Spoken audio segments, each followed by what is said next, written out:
Welcome back to the Weekend Warrior Show Recap Podcast. I'm Ty from the Unemployed Architects. This week, a little bit different kind of thing. I had one of my best friends and, drummer in the Unemployed Architects for 9 years, Derrick Big D Griffin on the podcast. It's a little bit of an experiment, so I'll say that because it was remotely, because he lives out in Las Vegas, so never done it like that before, so it was a little bit of a challenge, and we ended up doing it at, I want to say like 1 a.m. Ended up being like a 2.5 hour long chat. Mostly we just kind of reminisce about stuff, but we did it kind of a weird way because I couldn't figure out how to do it, like just hitting the record button on like Skype or something. Couldn't figure out an easy way to do it that style, so we ended up I just had him on like I think it was a Facebook Messenger FaceTime type thing, and then plugged that into a speaker and mic'd the speaker. There was a little bit of a delay, so I'm sure we talked over each other plenty.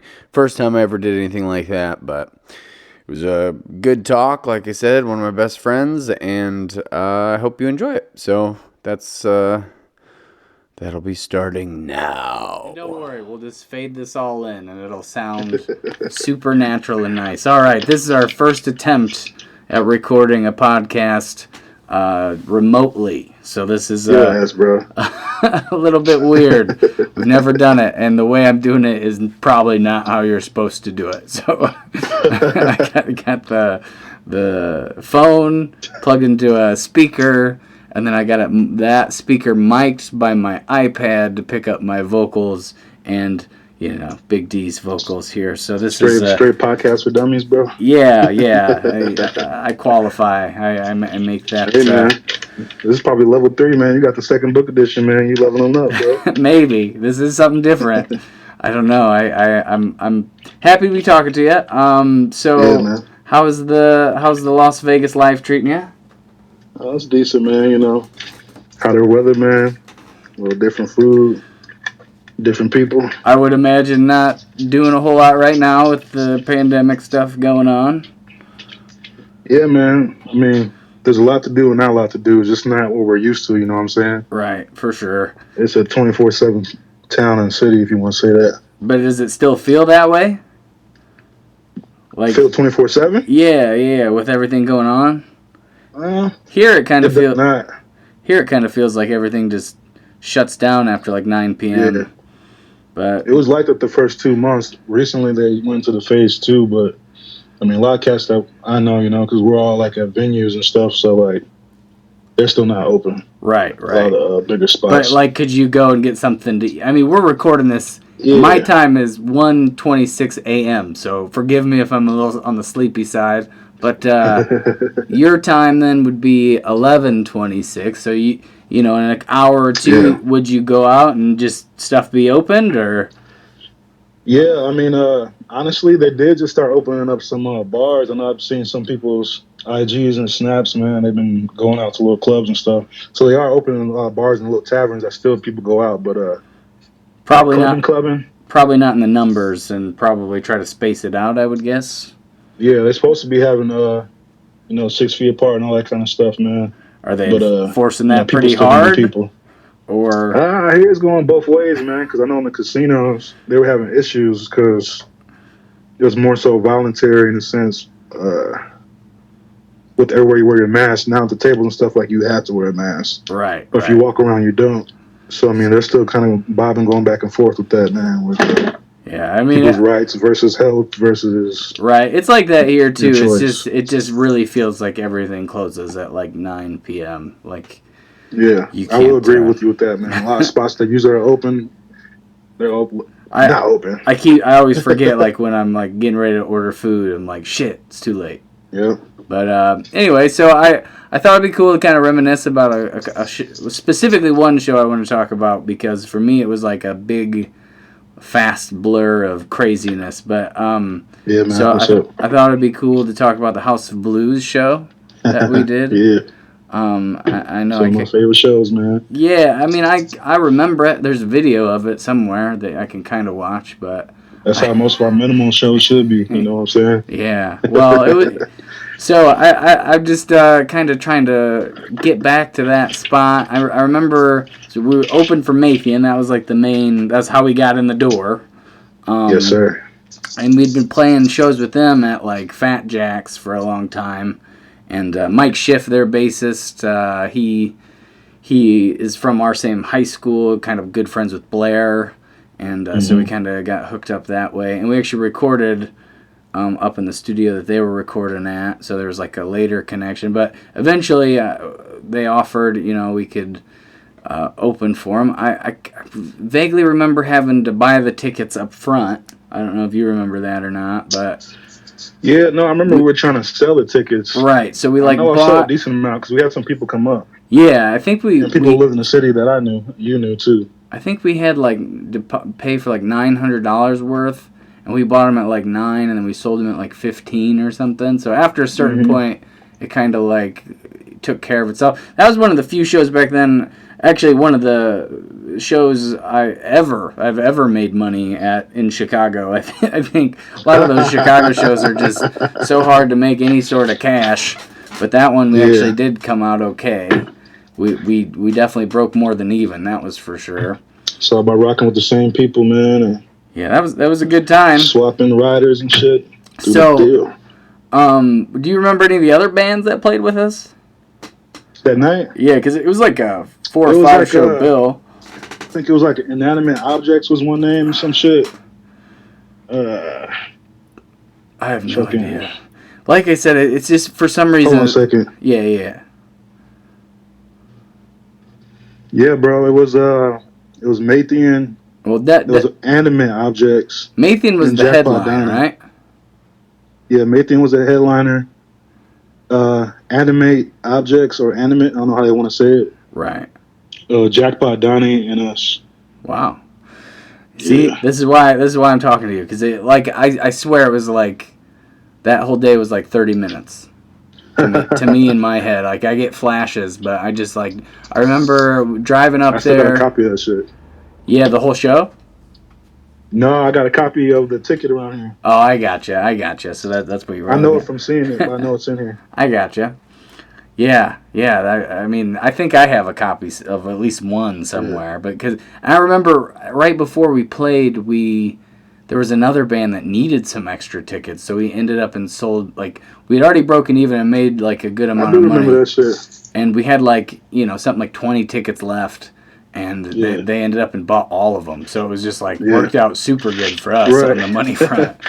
I remember that because you weren't even stressed out. You shouldn't have even been stressed out, but you were a little, Dude, I was it's all good. I was on a different planet, man. I just, it was such a big deal for me to be there. I remember just seeing all the bands that had ever been on that stage, and every band I'd ever, envied or was obsessed with has played there at some point in their career. And then you see that, and it's just felt good to kind of be a part of it, even though, we weren't the main band or anything. But, so, and so it was a big deal. One of the few things I actually remember from that show is I picked out this shirt to wear, and I bought it, and I didn't try it on. And of course, it was the only shirt I brought. I was wearing a crappy, I don't know, just something to sweat in, pretty much. And then I changed right before the show, and it fit me terribly. And I was oh great! I didn't bring one extra and didn't try the shirt on. So that was one golden little memory. I remember Emily, my sister-in-law, she took a lot of pictures. And Ryan took a couple videos, I think, because they had that's the main one we got on YouTube. Online. Yeah, I got it on my page too. Yeah, the Eat, Sleep, and Don't Die. DRUMDGRIFF at YouTube, boy. Right. But what else do you remember from that show? How can you like describe like the whole thing. Like I want to hear your take on it. Anything you can remember. Shit, man. I guess we can go tit for tat, man. But yeah, like when we got just there, just riding into the city. Period was nice. I mean, we brought Scotty up there. Right? So yeah, I remember nice. that. Did we all drive together? We did, man. I kind of remember that. Yeah, we drove maybe one or two cars, man, vehicles. I couldn't really remember exactly.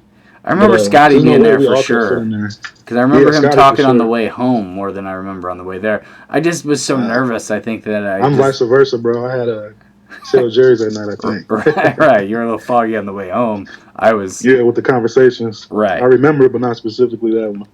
I just remember Scotty's, like, interpretation of the show. We'll get to that later, because Okay.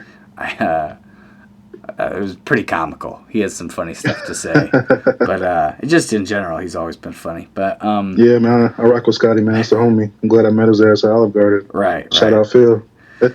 So OG. We drove up in 2 cars. When we got there, I remember it was like a parking garage, kind of. Yeah, we went out in the back, man, for receiving.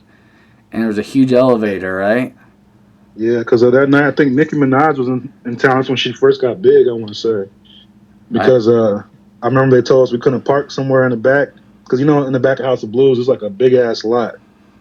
It's like encased in the back, you know, you go in kind of an alleyway. And it's got its own dark backyard, you know what I'm saying? Yeah, yeah. But I remember her tour buses were coming or parking or something. Yeah, I don't remember that at all. Oh, you don't? Yeah. They're like, you guys got to park over here, man. They were just telling everybody, because we came in, they were directing us where to park. I remember we got out the car, we were trying to like video some little stuff. And we got to receive it. Obviously, we didn't have a ton. Did you bring your whole kit that day? That day, I'm pretty sure I played on their kit. It's like a silver. It was a silver kit, I think. Yeah, it wasn't mine. So you just had to. It was already set up. I brought my cymbals, you know, but and probably your kick pedal and some sticks. Yeah, because they're actually I did it. Now I remember. Yeah, because first the bass drum had House of Blues logo on the front. Right, right. So I definitely brought my cymbalry, but I think that's about it. Right. Because plus I rocked with Mathian anyway. Because I mean. Yeah, we had to. That time was Adam Booz was the drummer. It's before Omar. Yeah. Okay, that's bringing me back a little bit. Of course, Mathian, the homie Peter Conto, which you know, he did so much stuff for Chance, the rapper. He does his own stuff right now in Chicago. You all check him out too. He was always so funny. For some reason. Yeah. He's always had his own style, man. It's good. It worked out for him that way. I feel like he was one of the ones I related to the most. I mean, Schiff, obviously, we had known each other for a long time. Right. But as far as the new guys, I felt like me and Peter actually had like a bunch of like real conversations, more so than some of the. I mean, Mathian here and there, he would talk, but he was kind of a quiet to himself guy, except when he was on stage. But yeah, he's a totally different person, man. I still follow him to today, man. Yeah, he's cool. He I just shared one of his new songs he put out. I try to when I think about it for sure, but he puts out so much stuff. It's just hard to keep up with. Man, he got awesome. Y'all don't know? Check out Mathian online, man. He does his own music, produces, sings, and he just plays the instrument, does the videography, all that shit. Man. Yeah, Chicago too. Super talented. We were lucky to know him. I mean, we got to do some fun shows because of that guy. But yeah, man. But yeah, so what else? We got there. It was a huge elevator. I remember the back being like a maze. Yeah. Do you remember that? Yeah, because it was like a little maze getting up there on the elevator. I think we got in the wrong elevator at first, or I think I was messing with the lady. She came in with the buffet cart. I was like, "Oh yeah, is that for me?" She was like, "No, it's for the artist." We're like, "Oh yeah, we're in the band." She's like, "Oh, I guess it's for you then." I vaguely remember that, but I was like, "I'm not eating. I can't eat right now." Yeah, you didn't eat. Me and Blair though. Me and Blair was like, "Yeah."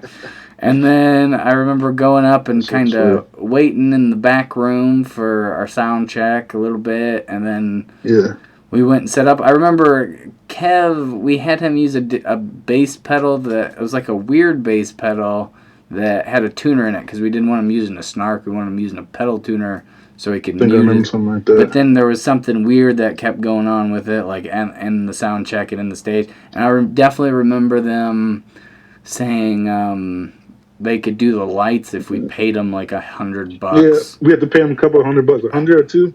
I can't remember the exact amount. All I know is back then I just I just kind of laughed because I was like, there's no way I'm paying you to do that. Even though it would have made the show probably way cooler for sure, but...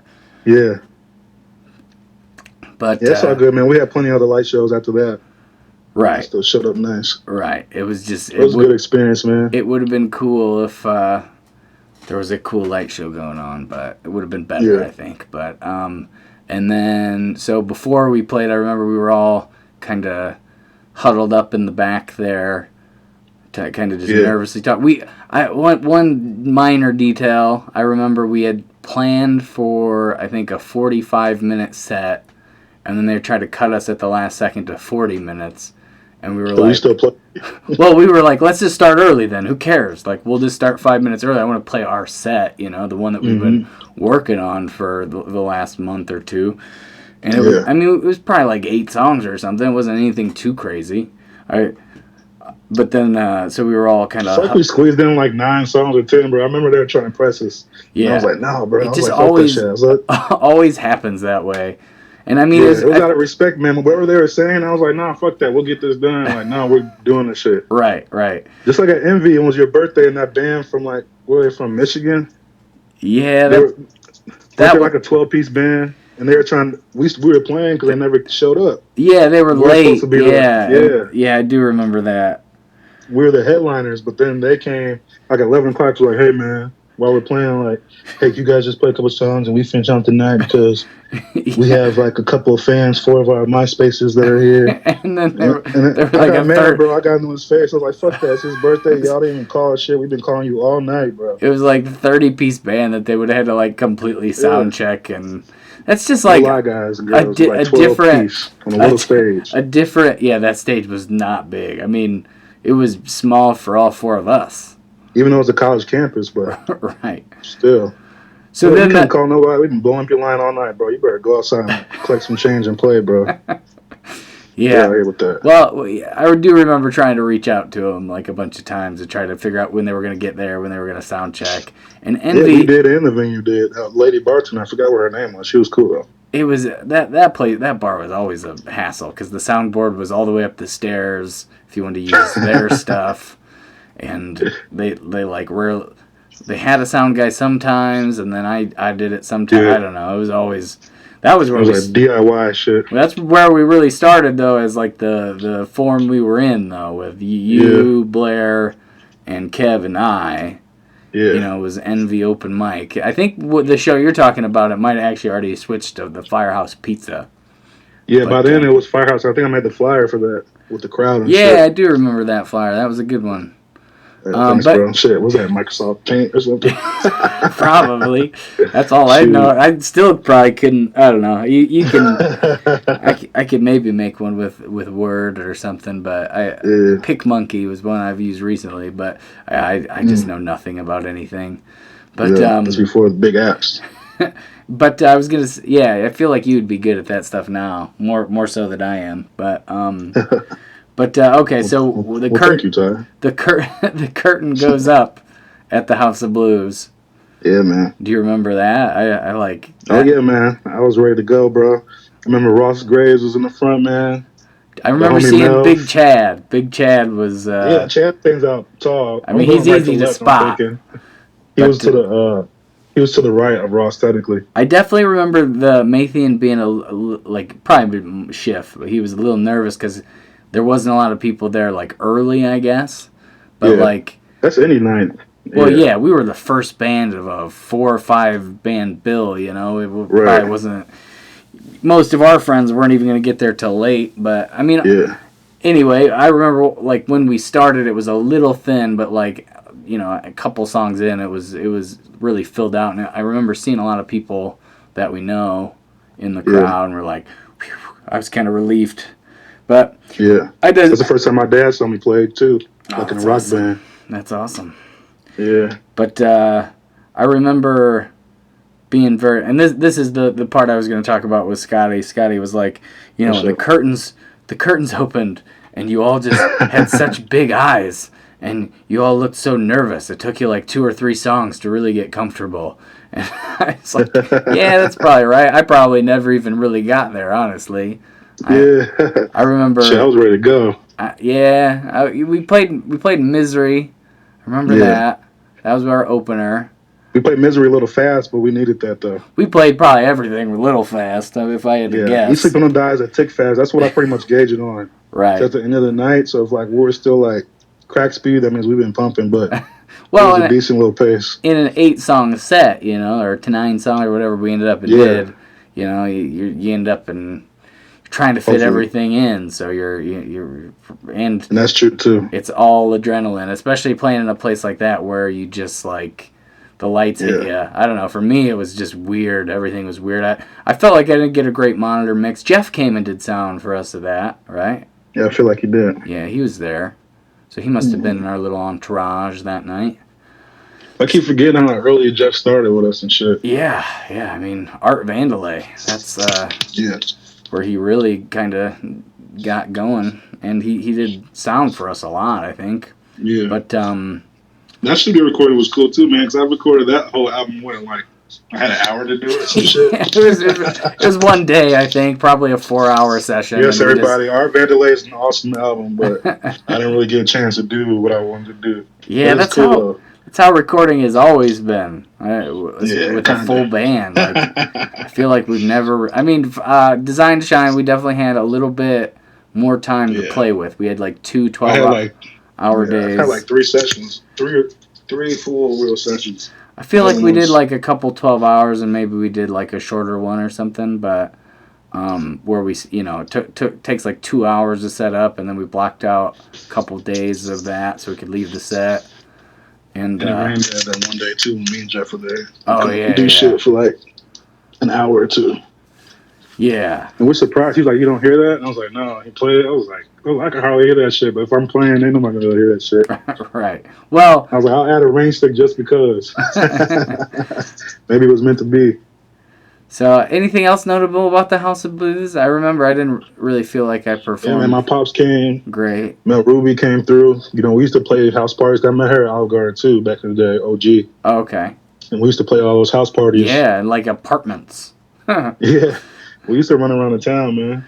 Yeah. But, that was one of our concrete houses. And then she'd tell other people, of course, us knowing people from ISU and everything, and Blair's people, random people from like Eureka, coming back to blow no and all that shit. I'm just trying. My language for all the kids is just above PG-13. I think kind of say shit. I say shit a lot sometimes, but trying to curb it down. It's probably all good. So I'm just trying to think if there was anything else notable that night. I remember coming out and watching Mathian's show and thinking it was pretty good, but I don't know. Man, it's just such a blur to me. I remember talking to my Auntie Phil in the back on the phone.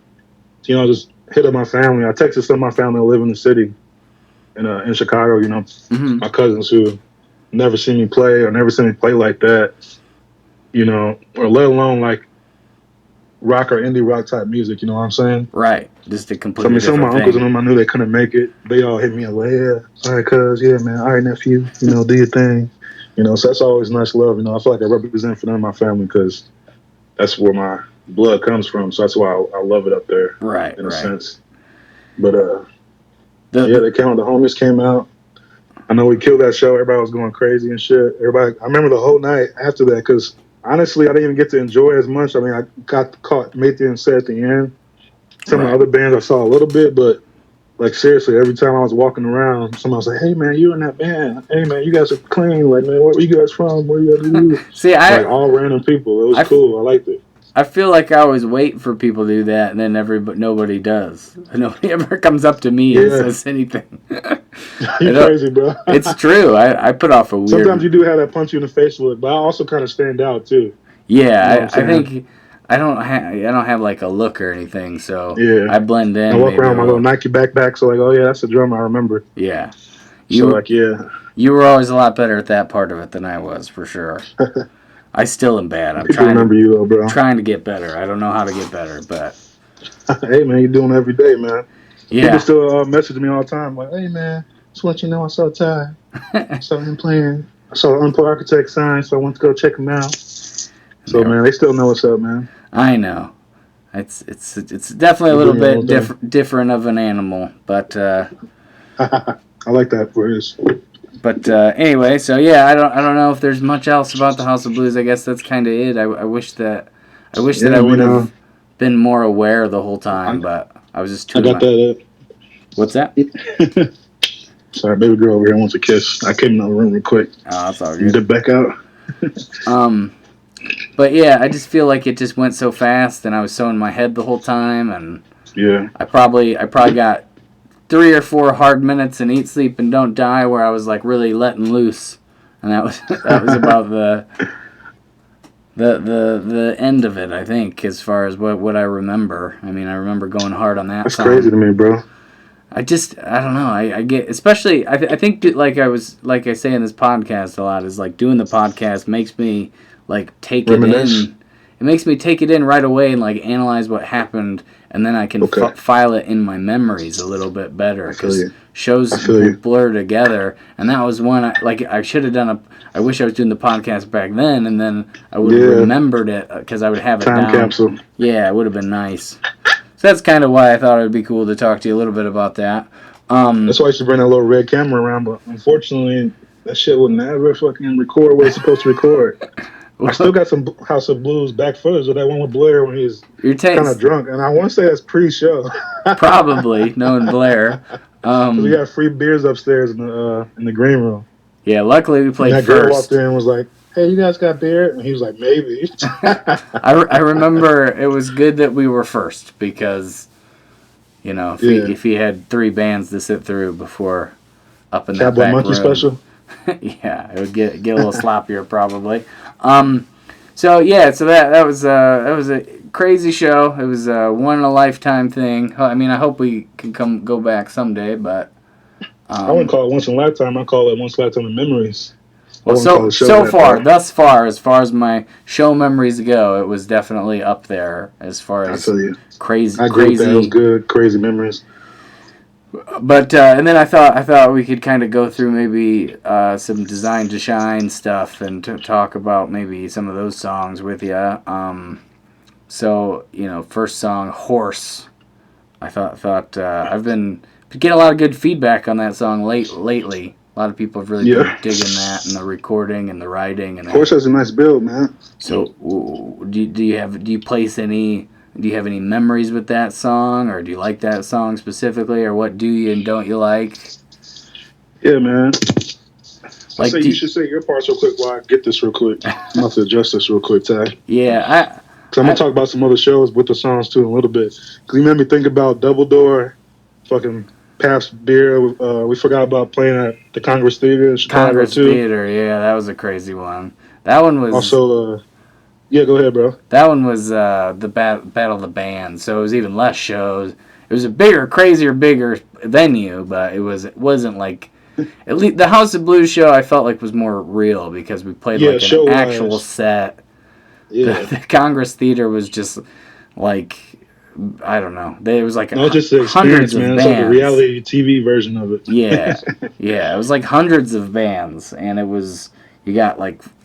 Was it 3 to 5 songs? You had so much amount of minutes, and they were just like running people in and off the stage, and no sound checks, and I don't know. Remember that one kid in the backstage? He was back there with his mom, and like this amount.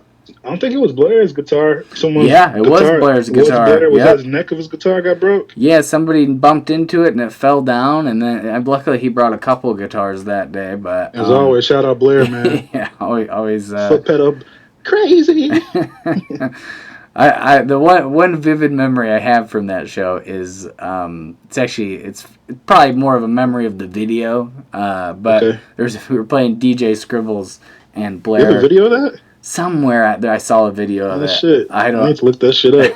It's not posted anywhere. I can guarantee that. But watching him play, there was like a close up of him in that part, and maybe it was my brother again. My brother just always hooks us up with videos, and Emily always hooks us up with pictures. He's got that lit video online. But so he's just the way he looks like Gumby, the way he's strumming. It's just like a vivid, and he has like this really specific strumming pattern, and it's so exaggerated, but it's like it's like showboaty. Finesse to it. It's like showboaty in the best way. Like it looks so cool, but And why Yeah, I me? was finessing the guitar. Yeah, why I was just beating the hell out of the strings as hard as I could. But just different vibes for sure. But anyway, yeah. So I don't know. I don't know how we got off on the Congress Theater, but No, I was just thinking about funny times at shows, man. I just remember that and his kid and his mom coming back.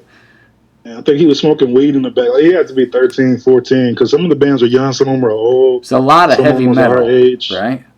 Yeah. He's like, I do it because I want to, Mom. I remember he said some shit like that. We left to walk out that room where all of our equipment was in. And that's where he shit. saw his guitar being broke, right? Yeah. Right after that. Yeah. That's what I'm pretty sure. Yeah. I just remember that kid with he had blonde hair. He flipped that shit. It was just funny as hell. I was like, his mom didn't say shit. I can't tell if you're implanting that memory or if I'm actually, because I kind of feel like I do vaguely. No, yeah, he was a little kid with blonde hair. He said something like, I do as I want to, Mom, something like that, because she wanted him to do something. Like, I know people were smoking weed in the back. I know that for sure. Right. Like in that room that was back there when they were checking people. But and I also remember, because I thought it was really funny, that every time, remember, what was it, like an hour wait to sign up and shit? Like, we signed up. It's like big, like grand staircase in the front type shit, where all the bands kind of waiting. Yeah, like the staging area, kind of getting everybody ready. Yeah, it's like when we first walk into Congress, so it has like that Titanic. Like, oh, I know what you're saying. Like you know the what I'm lobby. saying? Like, the lobby. Yeah, the lobby had that decor to it. That was was that the day before? I don't know. We were there for 2 days? Yeah, because we had to come and sign in and sign up. And we were already signed up, but they had to confirm that we were going to perform. I think the next. It was being really early, because that was the time that. I remember being early. I remember that. Maybe it was the day of, and we just came down the night before, but we had to be there super early that day. Mm-hmm. And some kids came up and were like, "Are you guys the Unemployed Architects?" We thought we were so cool. Yeah, a couple of bands did, and the reason why we found out later they listened to our music too is because, ironically, our name was in the middle of the poster. Huh. Like the Unemployed, I still have a poster on the wall, and the Unemployed Architects are dabbing. You would. I wouldn't be surprised if I still had a poster somewhere here that you saved back when we lived together. Yeah, man, I got at least 30 of them. Because he used to take those all the time, and I just never understood why. But maybe it's some drummer shit, man. I don't even know. Yeah, I mean, it's just your way of cataloging. I didn't have any way. That's why I can't remember shows back then that well. Maybe it helps you keep track of everything. Everything's such a blur. That's one thing with the quarantine is I've been on autopilot for 5 or 6 years, just playing as many shows as I possibly could, doing as much as I possibly could. So now it's you can't do anything really like that. Well, it's definitely weird on that front, but my memory of shows, for the longest time, was just, garbage. I could barely remember. They all just blurred together. That's crazy, bro. But especially back then, and we've been playing together forever, It's been... Yeah, man. It was, 10... when did we start playing? Because technically 07 Senior we started, year. End of 06 to 07 we were football practice. Yeah, I remember we were watching. We were running sprints. Okay, so you're talking about when we mentioned it, and then we watched the program over before one of our playoff games, and you were over at my place for the first time, and then we kind of talked about it a little bit more. And man, come to this jam. I was like, jam. I was like, all right, bro. Because I was just getting, even though I've been there, that was my third, 3-ish year. Right. I was settled in, but I was already ready to leave at that time, in my mind. Yeah. So, you were like, yeah, come on, jam, see what's up. I was like, dude, I ain't finna play no rock and roll. But, I rocked with you. I rocked with Davis. Right. It was. And shit. Because we were running sprints. You guys are both on each side of me. We were running. You were like, man, we need a drummer. Y'all were, talking to each other through me because I was in the middle. And you guys were like, man, we need a drummer for the New Year's show, whatever, whoop-de-wop. And then, after, one time going back and then going back on, the Elm Street side, I was like, I play drums. And then Davis and you looked at me, and Davis was like, get the fuck out of here. He pushed my chest, and I pushed him back. I was like, nah, for real. And we ran a little bit, and then you guys asked me, and then I was at first I do remember I said, I think about it, and then you pressed me when you invited me over and shit. Yeah, because I could tell that you weren't maybe 100% in. I don't think you were. I never listened to rock and alternative music like that. So right. I definitely remember burning you a bunch of CDs Like, this is what we want to sound like. Pretty. That was everything. You have like mild. I don't know what the category. I just remember when I first heard some brand new shit. I was like, I don't know about the screaming shit, but I like the drum beat on this right here. Yeah. I like the way he kicks that in on that would have been verse. Probably The Devil and God Raging Inside Us, brand new. Not the Sun and Not the Sun. I like the little drill they do on that on drums. Yeah, we were into some questionable stuff back then. I don't know how you stuck with us, really. I mean, I just thought it was interesting, man, because I remember you, like, our practice was supposed to be at practice. It was you, me, Davis, Ross too, right? Yep, Ross Graves played bass. He's supposed to sing high on Believe in a Thing Called Love. He's actually pretty good on it. Right. Well, Ross was a better singer than any of us in high school. He just, I don't know what, I wanted to start singing, and I was recently talking to somebody else. We had written a couple songs. The first songs I ever wrote were with Ross Graves. And I just found it on my computer. We called it Where Are Tyler's Shoes? And there was a song called Sunshine. Song called Sunshine, and a song called Depends on What You Make It. And that sounds about right. We recorded on I don't know if you remember with like an old like desktop computer, those like mics you would plug in, and they were like long like gooseneck, but they were like just super old and shitty. And we just recorded it in one take, and we were like, oh, we're so awesome. Like, we just thought we were so good right away. Okay, what nobody says. But I go back and I listen to him, and I'm like, well, Ross was good. I mean, his voice has always been great. Yeah, I love Ross's voice, man.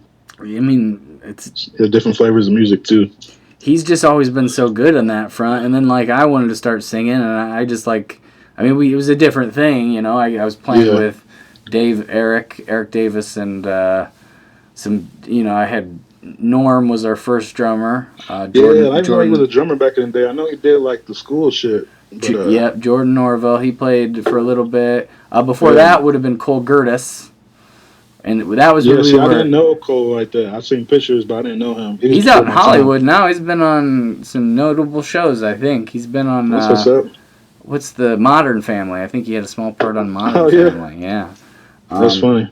But he was a senior when I was a freshman, and so that's when I first moved there. Right. So we wouldn't have known each other that well then. And I don't know. He was like the every band drummer. Like every band, like he was the only real drummer anybody knew. And he was like really into it too. Like he would take theory. I remember that was one of his big advice he gave to me. It was like, you know, get into music theory, learn how music works, and take it to, you know, maybe get a degree in recording is what he had told me.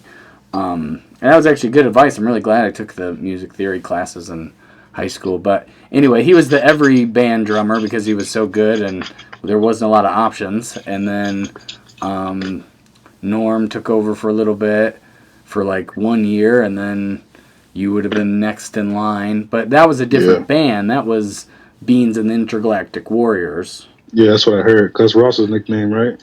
Well, he looked like the guy from called Beans and one of those. Mr. Bean?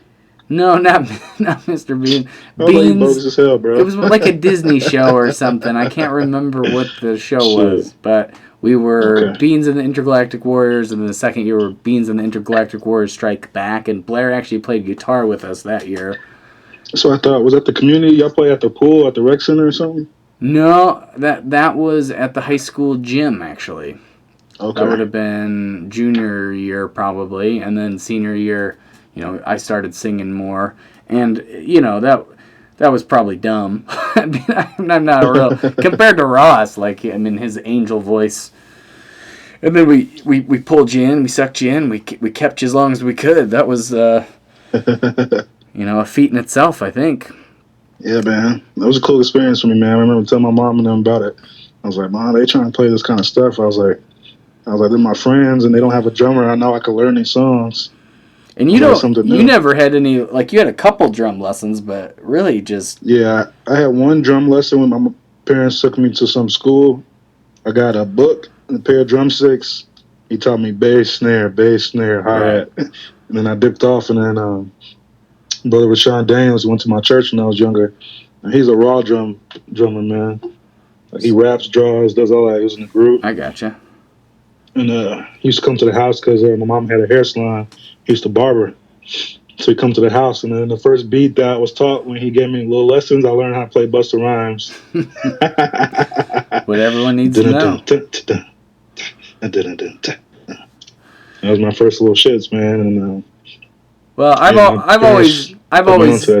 always said that you're a very interesting drummer. I don't think you sound you very much, I can tell when you're playing the drums on our tracks as opposed to anything else, because I mean, you are like the guy I played with the longest, obviously. I mean, right, because we played from 07, and then when did you move?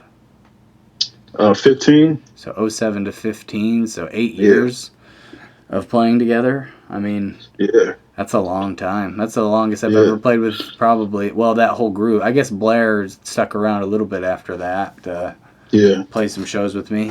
He went through a phase of playing every weekend with me, like acoustic style for a long time, and then he kind of faded off into that dark night. It was kind of interesting to see how you all did certain songs like that. Yeah, I mean, even with the setup now, because obviously it's not drums, but right. Those, I mean, we had Kyle. We had Kyle playing, and that was okay.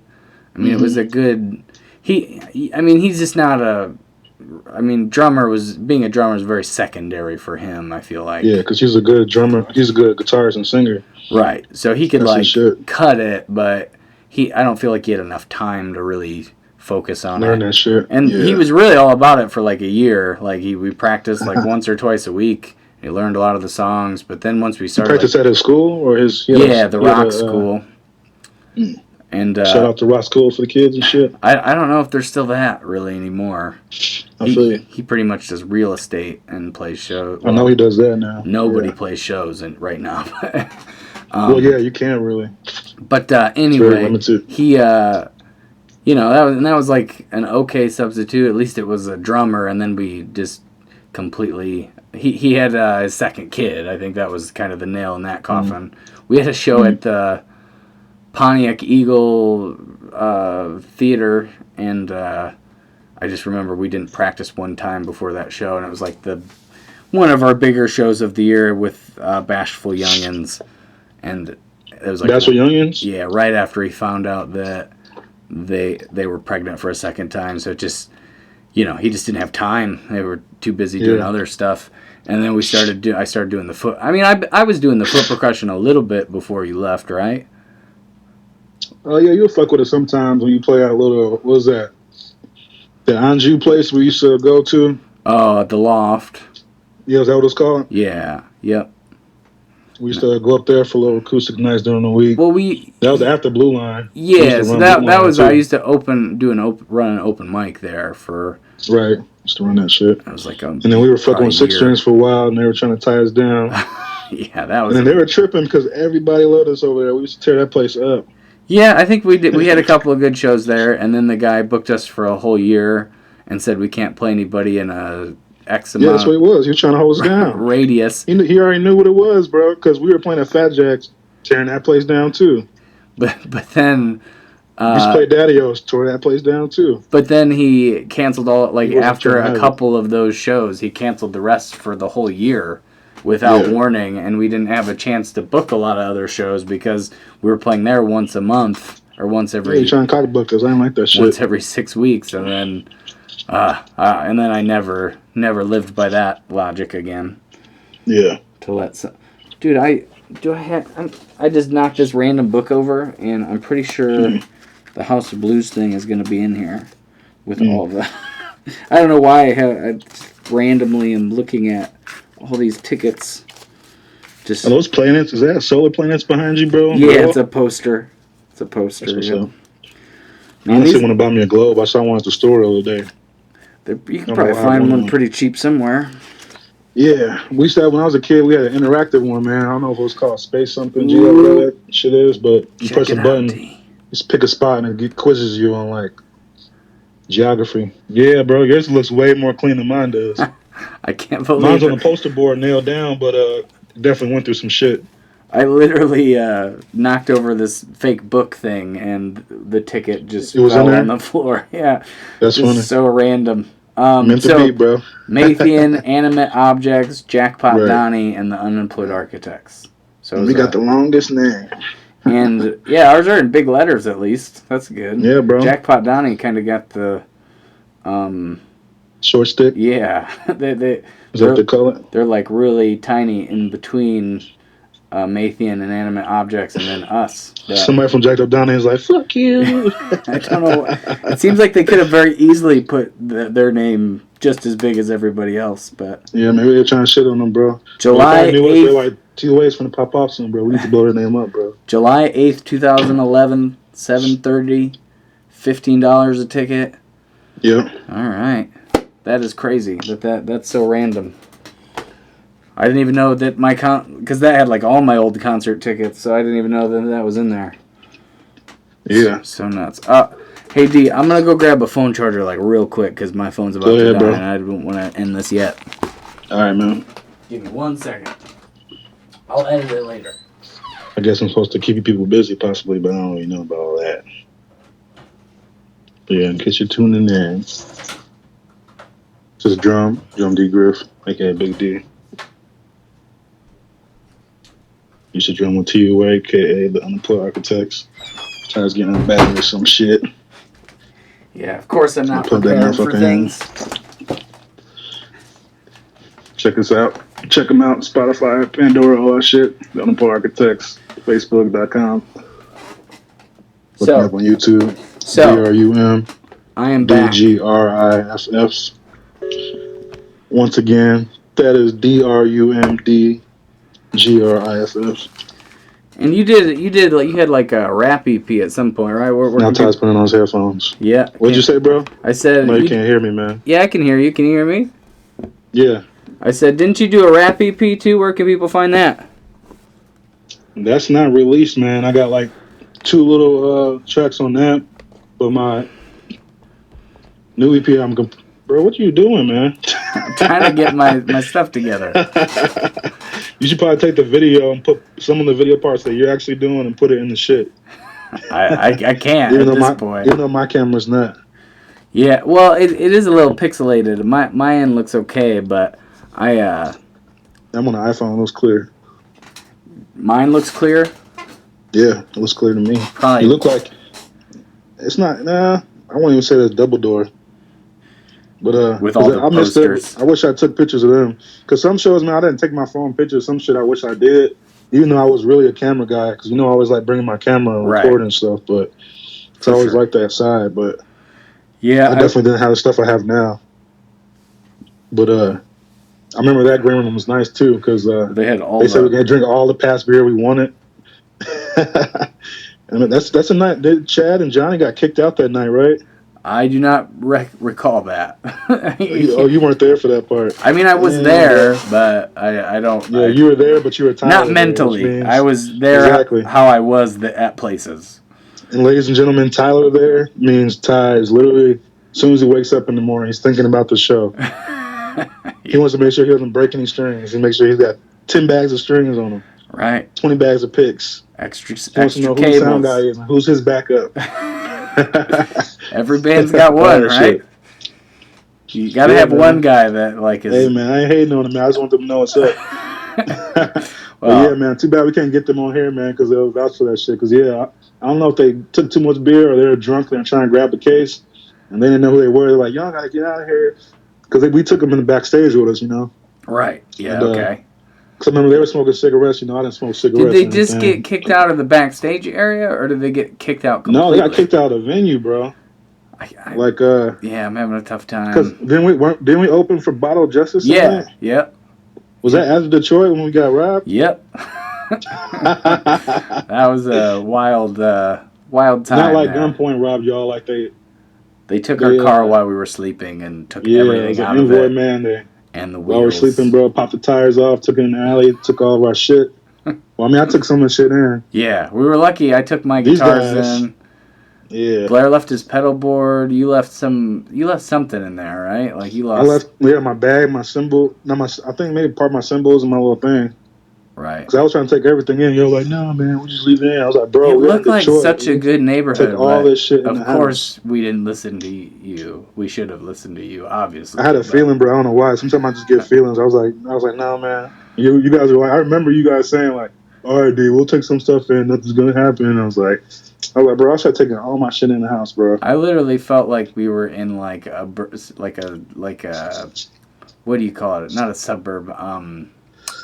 That was a suburb, bro. We were in the inner city, bro. What are you talking about? No, I'm not saying a suburb. Like a subdivision, like a Pontiac subdivision. That's the word I was looking for. It seemed like it seemed so like just nice and everything was clean cut but his house was nice. You go down the block though, 3 houses down. We went around the corner. There was houses with no windows and shit. Well, like his little his strip of his little buildings right there looked nice. Of course, I only noticed what was right in front of my face, D. I like details, bro. I already knew. I was looking around. I was like, all right, bro. I felt like we were completely 100% safe. Obviously, I was incorrect. Hey, man, it was a learning experience that made for a crazy story because we took all of our shit and we still had 3 shows to do that weekend. Yeah, I don't remember. We were blessed that the bands let us play. I don't remember. Play, but let us use their shit. Yeah, I don't remember having 3, but I remember we had 3, bro. We played was it Chicago. We played at Double Door for. I know we had the Double Door show, but what do we have? Like Saturday, we had a double show. We played 2 shows that day. Yeah, I don't really remember that one.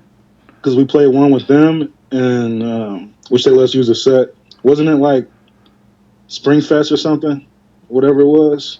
Maybe. I don't know. Like I was saying, it's all fuzzy to me. We played at Daddy-O's with them. I want to say maybe even an Elroy show, like one of our first early Elroy shows, I want to say. Too many Bloomington shows to... Yeah, I remember that shit because I remember thinking like, we played 3 shows and I didn't even have a drum set to play. That's why I remember that shit. Yeah, I mean, I remember that part of it. I remember the Double Door. I was going to call and ask drummers, like, whose drum set can I use? Oh, yeah, because we have to get... There was a drummer from Pontiac that was younger than us, and he had done some shows with us. Morris. Yeah. John, that's my homie. John, yeah, he's pretty good, man. John Morris? Shout out John, man. Yeah, he let us. And I forgot what the hiccup was for that, but he has an expensive set. He was going to let me use it too, but I forgot what it was. Yeah, I appreciate it. And then it worked out. And then Bogdanis, a.k.a. Bag of Donuts, as he says, so he can remember his name. But he's like, yeah, D, no, man, cool, man. You know, I know you don't bang on the set. You know how to take care of it. I was like, yeah, bro. Yeah, he was always nice. They were always all nice to us. Yeah. We were lucky. Plus, we sounded good, so I mean, besides being nice and they rock with us, they want someone who can play too. You don't want a shitty opener. You want someone who has a draw. I think our draw was probably good. That was the glory days of when everybody that like our age was going to college in our area, and like, you know, we may not have sounded the best, but we had a lot of people we brought with us. But anyway, so yeah. Double Door. I'm trying. That was like. I was talking about random ass shows, bro. That was just because I remember like. That's where I met Ingrid from Australia. I'm still friends with her on Facebook. Oh yeah, I vaguely remember that conversation. But I was just saying, like, I don't think you met her, bro. Yeah, because she was outside smoking. It was me. I remember. Kev, oh yeah, you were out there with us. Yeah, I walked out a few times because we had to wear a sign and shit that said I'm smoking. It was like a pink sign. They give you a sign and walk outside so they know you're part of the bar crowd because people try to slide back in and shit. Oh yeah. So you have to have a sign. I remember she was standing by her and I said something to her and we were standing there and Kev was like, she's like, why you got Kelly's fucking signs or whatever. We were talking and she ended up being cool as hell. But I remember, like you're saying, we had 3 shows in that like period. The one that mattered to me the most was definitely the Double Door because that was like in my head a big deal. Even though obviously I don't know how big of a deal. There's a lot of history at Double Door. Right. It was cool to be a part of playing there, but I mean it's not like we were signed the next day or anything. In the retrospect, I should have cared about all shows equally, probably. But I know what you mean. You have your milestones, you know. Right. That was definitely one of them. And it's like going to a football stadium that you play at. You're like, I like this place because I like their turf and I like their showers, you know. Spots that you like, you have more of a preference over, you know. Yeah. So, so I thought the next thing... So I was trying to start talking about this earlier, but... What's up? So the song Horse, does that bring back anything? What do you remember about that song? Anything? Shit, what do you mean? What do I remember, bro? I don't know. Do you have any memories associated with that's that one? classic Ty. I don't know, man. Why you fuck with me, man? No, I'm just saying, like, Shit. do you have any memories of playing that specifically, or maybe in the studio, or what do you think of when you listen to it now? Yeah, man. I mean, Horse, I know, is a deep song, the meaning of the song, in a sense, you know what I'm saying, for you, because, I mean, Yeah, I mean, you wrote it for us. I wrote that all about Blair. I mean, if I'm being honest. For those that don't know, the fans and folks that don't know. Well, whoever made it, 20 minutes into this podcast gets the full story, I guess. So I'm not going to get into his like total personal life, but I mean, it's just written from the perspective of somebody who went through a childhood like him. And what I would imagine that would be like. Obviously, I have no real way of knowing, but I can how he feels. Yeah, I can only speculate, but that's kind of what I would guess. Even though we've never really had like a real conversation about it. Heart to heart. Yeah, I've talked to Kev a lot, and for those who don't know, Kev and Blair are brothers. They're our friends, and in the group too, bassist and guitarist, respectively. But so I had lots of long talks with Kev as well, because we went to high school together, and Blair I didn't really hang out with. He was a year or two in front of us, and I met him surprisingly at Derrick before we ever became band members. Right. I remember. Not even know who he was. He just used to hook me up all the time. That's so crazy because his personality is literally the same there. Right. He'd pop his head through the crack. He'll be flipping burgers, and I'll be in the front. There's like a crack, like maybe 6 inches wide between like two wall pieces, Blair would lean forward and lean back. Yo, Big D. And, while he's cooking like really fast with his hand. Yo, Big D. Let me make you lunch, man? What you want, man? You want a burger, man? You want chicken? What you want, man? Oh, yeah, man. I got this sauce, man. It's pretty low. And I never knew, like, 2-3 years later we'll be in the bed, same type of shit. It was a fair amount of time later, probably 2008, 2009. Yeah, bro, it was a couple years later, man. And I didn't think anything of it. I was like, yeah, Blair's cool. I didn't know, like, Morgan was his sister. I didn't know the Kev shit. Right, and I hung out with Morgan a lot in high school, and obviously Kev was, one of my best friends forever. Blair, Ross, me, Kev, we all played in a youth band in 8th grade for this youth group that was like at my church. And the only reason I went was to play music. It just seems like full circle that it ended up us playing. Being that way. Yeah, like we had been, that was the first band experience I ever had, like playing with other people and trying to play in time. And, I didn't sing or anything, I just played acoustic guitar. And Blair was kind of one of the band leaders as far as kind of sang direction a lot and knew what to practice and how to practice. So, I mean, I've been learning from that guy since I was, in 8th grade. That's so crazy to think about. Crazy to think about it, huh? I learned how a band works kind of from him and then our pastor, Jason. And then, through playing the bands, Beans and the Intergalactic Warriors, and then, with us and the Unemployed Architects. But anyway, so it's just crazy to think, like, and I saw some of his shows. I never played with them outside of that, and I never really played with them in high school. But I don't think I ever even saw him in high school because I think he had already been out when I met him. I'm pretty sure. Yeah, I think he would have been a junior when I was a freshman, so he would have been a senior when we were sophomores, and that would have been the year. I definitely didn't know him in school. Right, and the only, I knew that through Kev and through our youth group, but I like the big shows of the high school, were like the Fun Fest and the talent show. That'd be like what you base your whole year around. It's those two shows. Then maybe you'd get like that shit too. 1 or 2 summer shows, like parties or just random things.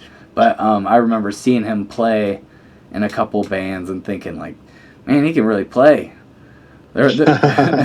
He was singing a lot then too. I remember he did Mr. Brightside at the Fun Fest and I still have a copy of that on a DVD somewhere of him killing all the guitar parts in that, like, just hard. He's always been so good at just guitar tone, and, his finesse is definitely there, always on point. But, anyway, so that, what were we talking about? Horse? Oh, and that was about Horse, and that how that related to Blair, kind of, and then... Yeah. I like Horse, man, especially the build-up.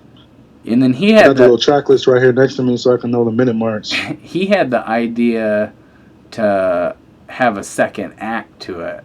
Because he just mentioned, like, in passing, like, he was like, yeah, it's a cool song, because I only had, like, the first half written.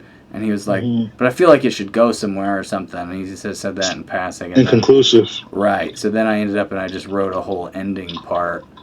And, you know, it was kind of cool that his guitar solo is, like, the main, like, part. I think that's the part that I always, like, get. If I get chills when I listen to that song, it's from his guitar part. And, like, there's just so much pain in it, I feel like. And it just... It's like the swells and shit. Yeah, it fits this... I mean, the swells, like, in the intro and stuff are cool. But in that guitar solo, like, it just comes out. Like, I don't know. And it just, like, it's cool that I had written that whole song kind of trying to imagine what he was going through it. And then he just comes to play, you know, with the... Right. And it's not like I didn't tell him what to do. He just did it, you know? Like, that was... Yeah. Like you're the same way. I mean, I have my ideas for things, but, you know, you just play what you play, and it always, you know, sounds cooler than I could ever imagine. I appreciate it, man. I try to play what I hear, as well as respect if you guys have, you know, some kind of vibe or notion where you want to go. Not all songs are like that. Some songs like shit I play like "You Sleep Don't Die." We were all like, "Here's a riff. Let's see what happens." You know. Yeah, and those were always the best. Those are always the best. I feel like the ones that were like, you know, toss the coin in the air. Yeah, just let's see what happens. If it sounds good, like we knew that it was gonna be, like one of our main staples to our set. But there, you know, some of the other ones we really had to like work through like every measure, you know, to try to get right. But anyway, so that's Horse. Then we have Gloria. Anything about Gloria? That was one I wrote like a year or two after. You all listen to Horse too, man. There's two parts to Horse. It's a really good song. It's a nice build up, man. You should listen to the words too. The lyrics are good. And then good. Bro, you saying that? Gloria would have been the second one. Yeah. Second song. We didn't really lie, bro. I like Gloria, but at first I was really stubborn with Gloria, man. Well, I feel like that never was a great like live song. Like we never played it live too much. More of a studio song. Yeah, and that's just the thing. But then I grew to like it. I mean, I always like it. Songs growing, especially when you put your heart into it and you listen to everything. There's parts that you have a taste for. You know what I'm saying? Yeah. It's like moving from the city. You can't get that same drink or same entree anymore because, like, it's just not there. You know what I'm saying? It's like that kind of thing. I know you don't understand me. Some people will. I hope so. No, I know. They do, man. They'll catch up. I know. They probably get it more than I do. I don't. Shoot, man. Just like the homie James out here, man, who reminds me of you sometimes drive-wise. Right. James let's say McCall, but aka Spursy. He's the cat who I was doing a project with. Him and Spursy and Mikey. And he says the same shit. If I say something, he'll look at me, he'll be like, what? So like when he talks that shit, he'll be like, yeah, man, it's all honeycombs and cereals, you know, just some random ass shit that makes no sense to mock what the fuck I'm saying. But I know that's his sign of saying he doesn't know what the fuck I said, but he feels me. Giving you a hard time about it, but again, it's like Fantastic Mr. Fox and shit. We've always been like the opposite on communication fronts. I feel like you and I, and maybe that's why it worked well in the band. But so Gloria, and then it'd be Boomerang would have been the next one. So Boomerang. I liked Boomerang, man. I just didn't like my breakdown at the time. You mean your solo? Yeah, I call it the breakdown, but I guess it's solo. I don't think of it as a solo at all.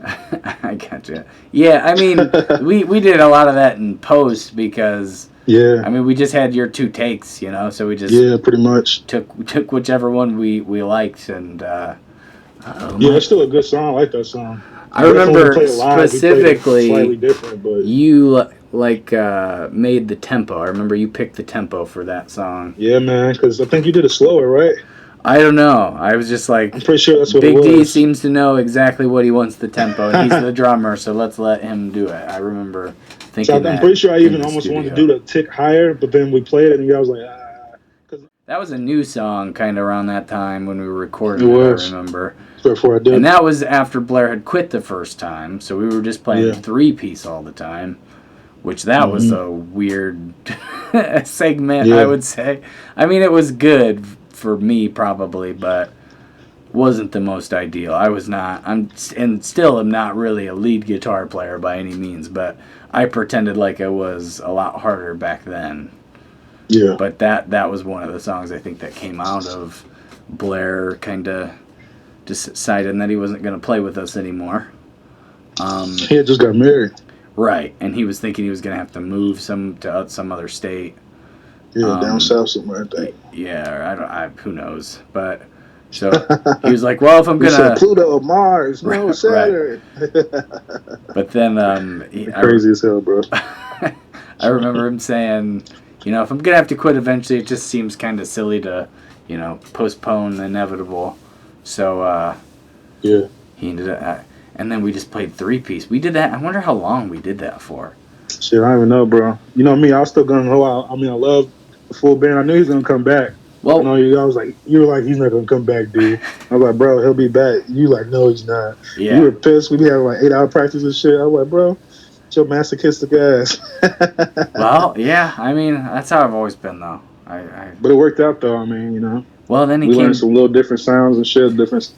Yeah, I mean, I think it definitely changed the way that album turned out. We were supposed to do it was going to be even more of a crazy project. We were going to do 16. Nice.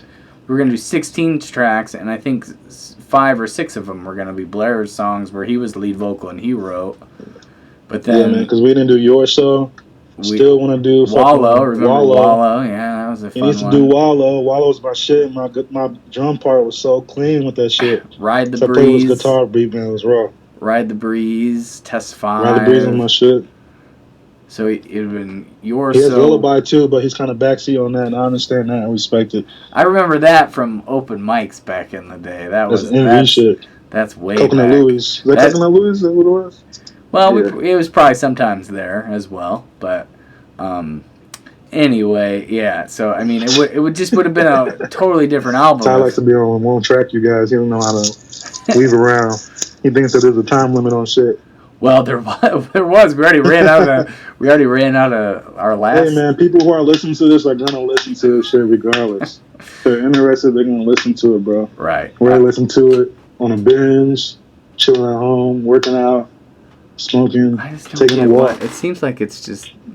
They're gonna listen to what they want to listen to, man. So give the people what they want to hear. Yeah, I'm just trying to. They don't know what happened to us, man. They don't know shit that's happened, bro. Right. People are interested, man. So just keep it real. Can't water it down, man. I don't think I was watering it down. I was just trying to go back to the album. I know you're trying to stay on one track. Because I just feel it's a podcast. Right. So I feel like talking about the whole album just brings up different stories and different things that. Yeah, bro. Every song brings a story, man. You just gotta let it flow, bro. Like I said, man, it's like when you're in a relationship, man. You can't be like, I'm done kissing right now. Like, I want to kiss longer. No, there's a time for everything. I believe First we must court. First we must shake hands. Then we kiss the elbows. I'm a control freak. That's what you're really saying, and that's I think kind of the bottom line of all my most positive and negative qualities come from that. Hey man, we all have them, man. Well, I'm trying to get better with my time. I got better with my time, bro. You'd be impressed, man. I would like to be around you when we have like a band practice and you're like, I'm gonna be there at 5:30 and then you're there at 4:45. That'd be nuts. You're like, what? You beat me there. That would be cool. Never that, bro. You be there at fucking 3:30, man. Well, as we were just discussing, I am a little bit of a crazy person. So, which is, again, my biggest strength and my biggest weakness all wrapped into one. Because I fucking can't see out of a little tiny square of my focus. It's all good, man. That's why you got friends at. Give you a little jab back, man. Right. And you give us a jab back, man. It works. I wish that I would have just been more open to some of the ideas that you had throughout the whole time. We were talking about this on the phone the other day I was so like... We talked for a while, bro. We talked like 2 hours or some shit. Right. And that's why we're like, we should do this as a podcast. Yeah. But, Yeah, I just go really hard at the thing I think is right, but the thing is I'm not right very much. Yeah. I'm just like, I'll just do it harder and it'll work if I just, not think about it in like the scope of things. But I just remember a lot of things that you used to say. Like you were always trying to get me to put more stuff out and do more videos, and I just was, I like visuals, man. Yeah, and that's like I just like didn't even get it. Like I'm just now realizing like, oh, like that helps. It's all like related. It's all symbiotic. Like it's all art. It's your body. Yeah. But back then I'm like, it's just about the music, bro. It's just about the music, bro. We just make the music so good that there's no question. And then look where that's gotten me. It's like a toy in a cereal box, man. So the next would have been Mighty Vermilion. Back. Well, that's actually playing. That song's actually playing on my phone right now. Nice. I don't know if keep even hearing that shit. Not really. There it is. But that was one that. So we were talking about how Blair had kind of he did like 90% of the guitar work on that whole album.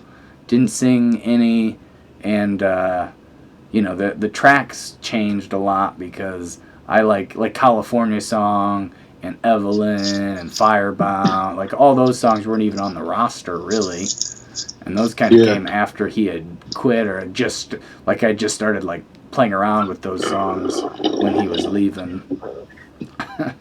But I like California. It seems like a really quick to the point song. Yeah, I always like my drum part on that too. How it goes with everyone when we all roll into the chorus and the chorus. I like that roll right there when we go together. I listen back to a lot of those songs, and it's like the things you do with like your hi-hat are all pretty cool. It always has like kind of like a shaker vibe in that song or something. Like there's like it sounds like there's extra percussion almost, but there's just not. But it keeps it moving.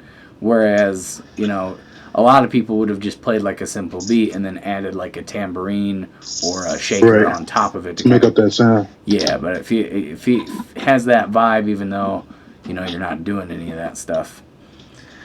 But anything cool about the Mighty Vermilion? I don't really. I mean, that song's obviously about where I'm. My hometown, where you lived for a few years. Yeah, man. I liked your. Lyrics are lyrics, but I also call vocabulary sometimes on the song. But did I ever go through all the references in that song to Pontiac with you? I don't know, man. I think we had one of our late night talks, man. We had a lot of those. That's for sure. Yeah. There was a lot of those conversations, man. But those are good. I wouldn't say good and bad conversations, but even sometimes I remember we would get into it about shit. Yeah. If it was never bad, it was always like, man, fuck that shit. Especially like playing in the city because I loved it. You're like, well, all right, we'll do this. I was like, all right, then. Lolo come out there. She's like, you guys okay? Well, you were drinking a lot of whiskey in those days. Yeah. I feel like that always made you a little extra, a little feisty. Yeah, she probably thought, because I'm always chill, but when I got something to say, I definitely say it. Right. But I think she always knows I'm chill, but she's like, oh, he's not backing down. It's been 10 minutes. Well, we used to just argue about stuff all the time. I mean, but I think that's good. I mean, it's always about direction and shit. I mean, we lived together for how long? Shit. So just as long. 8 years. Right. Yeah, because when you moved out is when we stopped living together. Yeah. So we've been 8 years. Moved out right after graduate high school. That's so crazy to think about. Where I was saving up, I was like, I gotta go out, do my thing. So 8 years. Stay at mom and dad's house. We lived in Briarwood for a while. When Blair quit, it was kind of a good system we had because I think in that time we were all, maybe Kevin wasn't still living with us. I can't really remember. My timelines are so messed up, but we practiced a lot 3-piece. We were even doing 3-piece practices when Blair was in the band a lot. Yeah, I feel like Kev had just moved. Like he was starting to and then he moved because... But we were doing like a core practice on Wednesday and then that was just us 3 and then Blair would come on like one other day, and then we'd try to have a show or something. For those that know, core practice, we named it that. It's just pretty much just rhythm like section and vocals, and that's what we ended up. So me, Kevin, Ty, pretty much. And that's what we ended up playing live at for a while there, probably 2 or 3 years. Because that's crazy because we used to do core practice twice a week usually, and then try to fit Blair in there. So sometimes we practice 3 times a week. Right. Which I like those too. I never had a problem with that. I think that was the tightest we ever was when we were doing all that extra. Yeah, did 2 cores a week and 1 full band. Right. But and I mean, just living together, it made it so much easier. We had the whole jam area in the basement and all the mattresses set up and. But yeah, so then saw a video from that with West Hood. Oh yeah, played that Castle throw. I still run into Wes every once in a while. I always say what's up. Oh yeah, yeah. He's playing guitar now. Yeah, man. Playing and singing. That's funny you said him. So you ran into him. Yeah, he came out. It was probably an accident, but he was at Dr. McKay's when I played with Dave once. It was just Dave and I, and he was up there chilling. Yeah, and he always just is super nice. One of the nicest fellas. Yeah. And he was with a couple of the other people. I'm not sure if I really remember. Probably Phil. Yep, that's definitely one me and of Phil them. played that show together. Right. Me, Phil, and Wes. And there was another person there. I'm just so bad with names. But anyway. His little brother? His cousin? Maybe. I remember it was funny. Was it like, Mag? Huh? I said, was his cousin? It could have been. I don't know. I just remember that third guy was the one who was like, yeah, we seen you play here before, and we were not real impressed. But tonight you guys sound really good. Like it was a total like. Damn, they shit on you like that. No, I mean he was really being nice, honestly. No, I feel you, bro. He was like, hey, first time, man, we have to dip, man. Yeah, but I have to go walk my dog. I mean, I feel like a lot of people don't realize how much like just doing your own sound and every night's just different. There's no like constant, and you could run into so many different issues. When you're playing 100+ shows a year, you see all forms of the spectrum of good shows, bad shows, terrible shows, amazing shows, like okay show, a lot of blah, a lot of filler shows that are just okay, But so he probably came on one of the nights that wasn't so great, maybe sound wise, or maybe there's so many X factors to performing, and I always talk about this, but I overanalyze it for sure. But yeah, man. Practice for practice, shows, or just let go. You feel me? I was a lot better. That's my little motto. I was a lot better at that. Practice for practice, shows, let it go. It's a lot better at that back when I was playing with you. I'm probably worse at that now somehow. Shit, man! I thought you'd be good by now, bro. I'm too in my head about it. For, man. Back when we were in high school was the time. I was the worst musician, but had the most confidence. Hey, yo! When you just said that, you reminded me of what was that, Loaded Gun?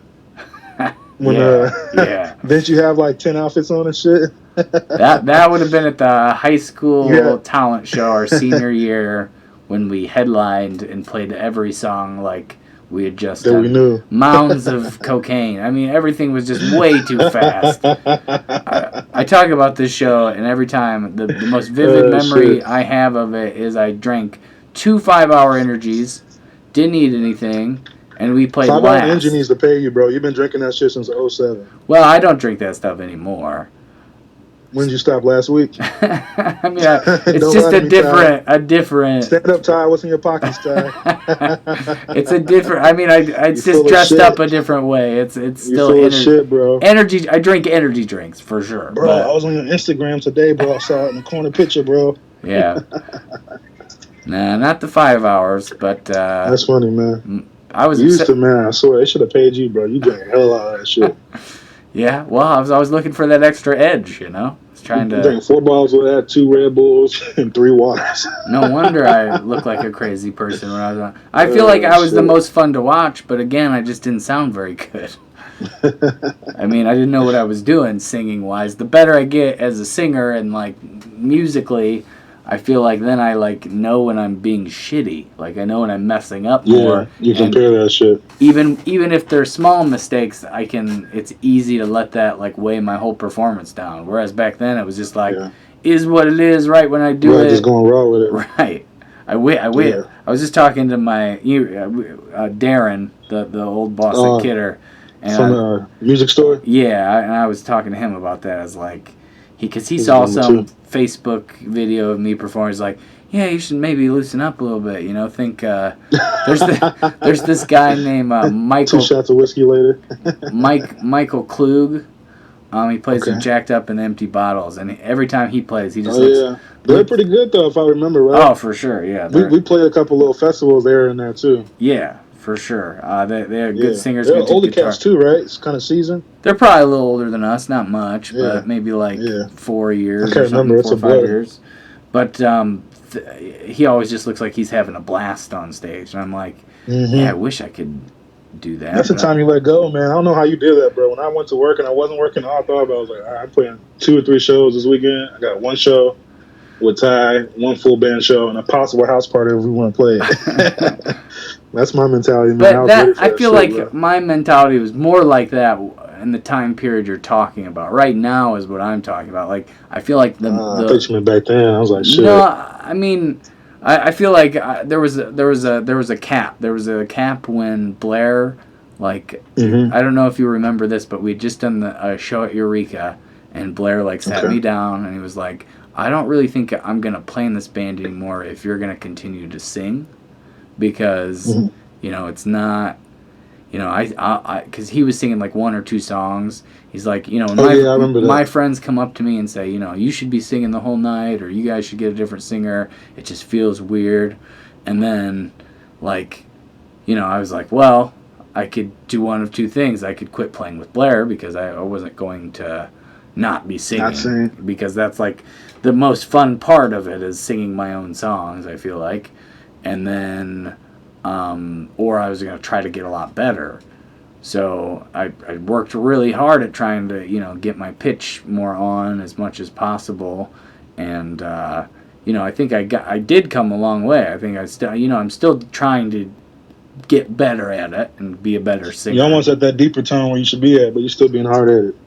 What's that? You always say that. I don't know what that means. Yeah, bro, man. I know my stuff, man. The deeper you're almost tone. There, bro. You'll get there when you stop hitting your head, man. You're not bad where you at, man, but I can hear it though. Certain times you will hit it, I'm like, that's where you're supposed to be at right there, bro. Yeah. Stuck with that zone and multiply that shit. Yeah, I mean, I don't know. It's an enigma. I think that's partially why. I don't know. I just feel like that's partially why I like it so much, though, is because I can never really figure it out. You hard-headed, bro. Well, I'm not debating that. That's just you. You a Schweitzer, man. You hard-headed, bro. I'm not debating that I'm hard-headed. What I'm saying is, I think that's part military style. Part of why I like doing the music stuff is because it's a puzzle that you can never really figure out. I get that. We'll change the game mode with the puzzle, bro.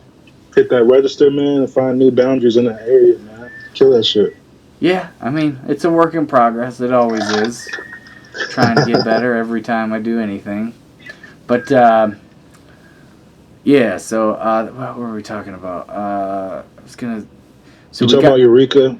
But you want to go before? I was just saying Blair had that talk with me, and then I was like, I really changed my mentality towards singing, which was like a blessing and a curse, because I do think I got a lot better, but I also think it took away more.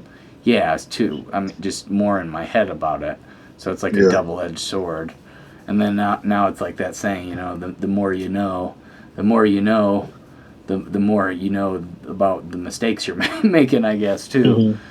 But I mean, there's high points. Don't get me wrong, but it's a constant internal battle of trying to how can I be better, and then I feel like the one thing I've gotten better at as far as singing goes is if I do hit a sour note, not let it ruin the whole song. You used to be big on that, bro. Yeah. I just say all that, bro. Let that shit go. After every song we'd play, just me shaking my head, Yeah, you turn and look at me like... I'm like, what's up? I'll be laughing and shit. You wouldn't even know what I was talking about. Yeah, I would be laughing. I'm like, Ty, man, let that shit go. And even if you fuck up, hit a strum wrong, whatever, you know what I'm saying? You be mad for the next verse. I'm like, bro, just let that shit go.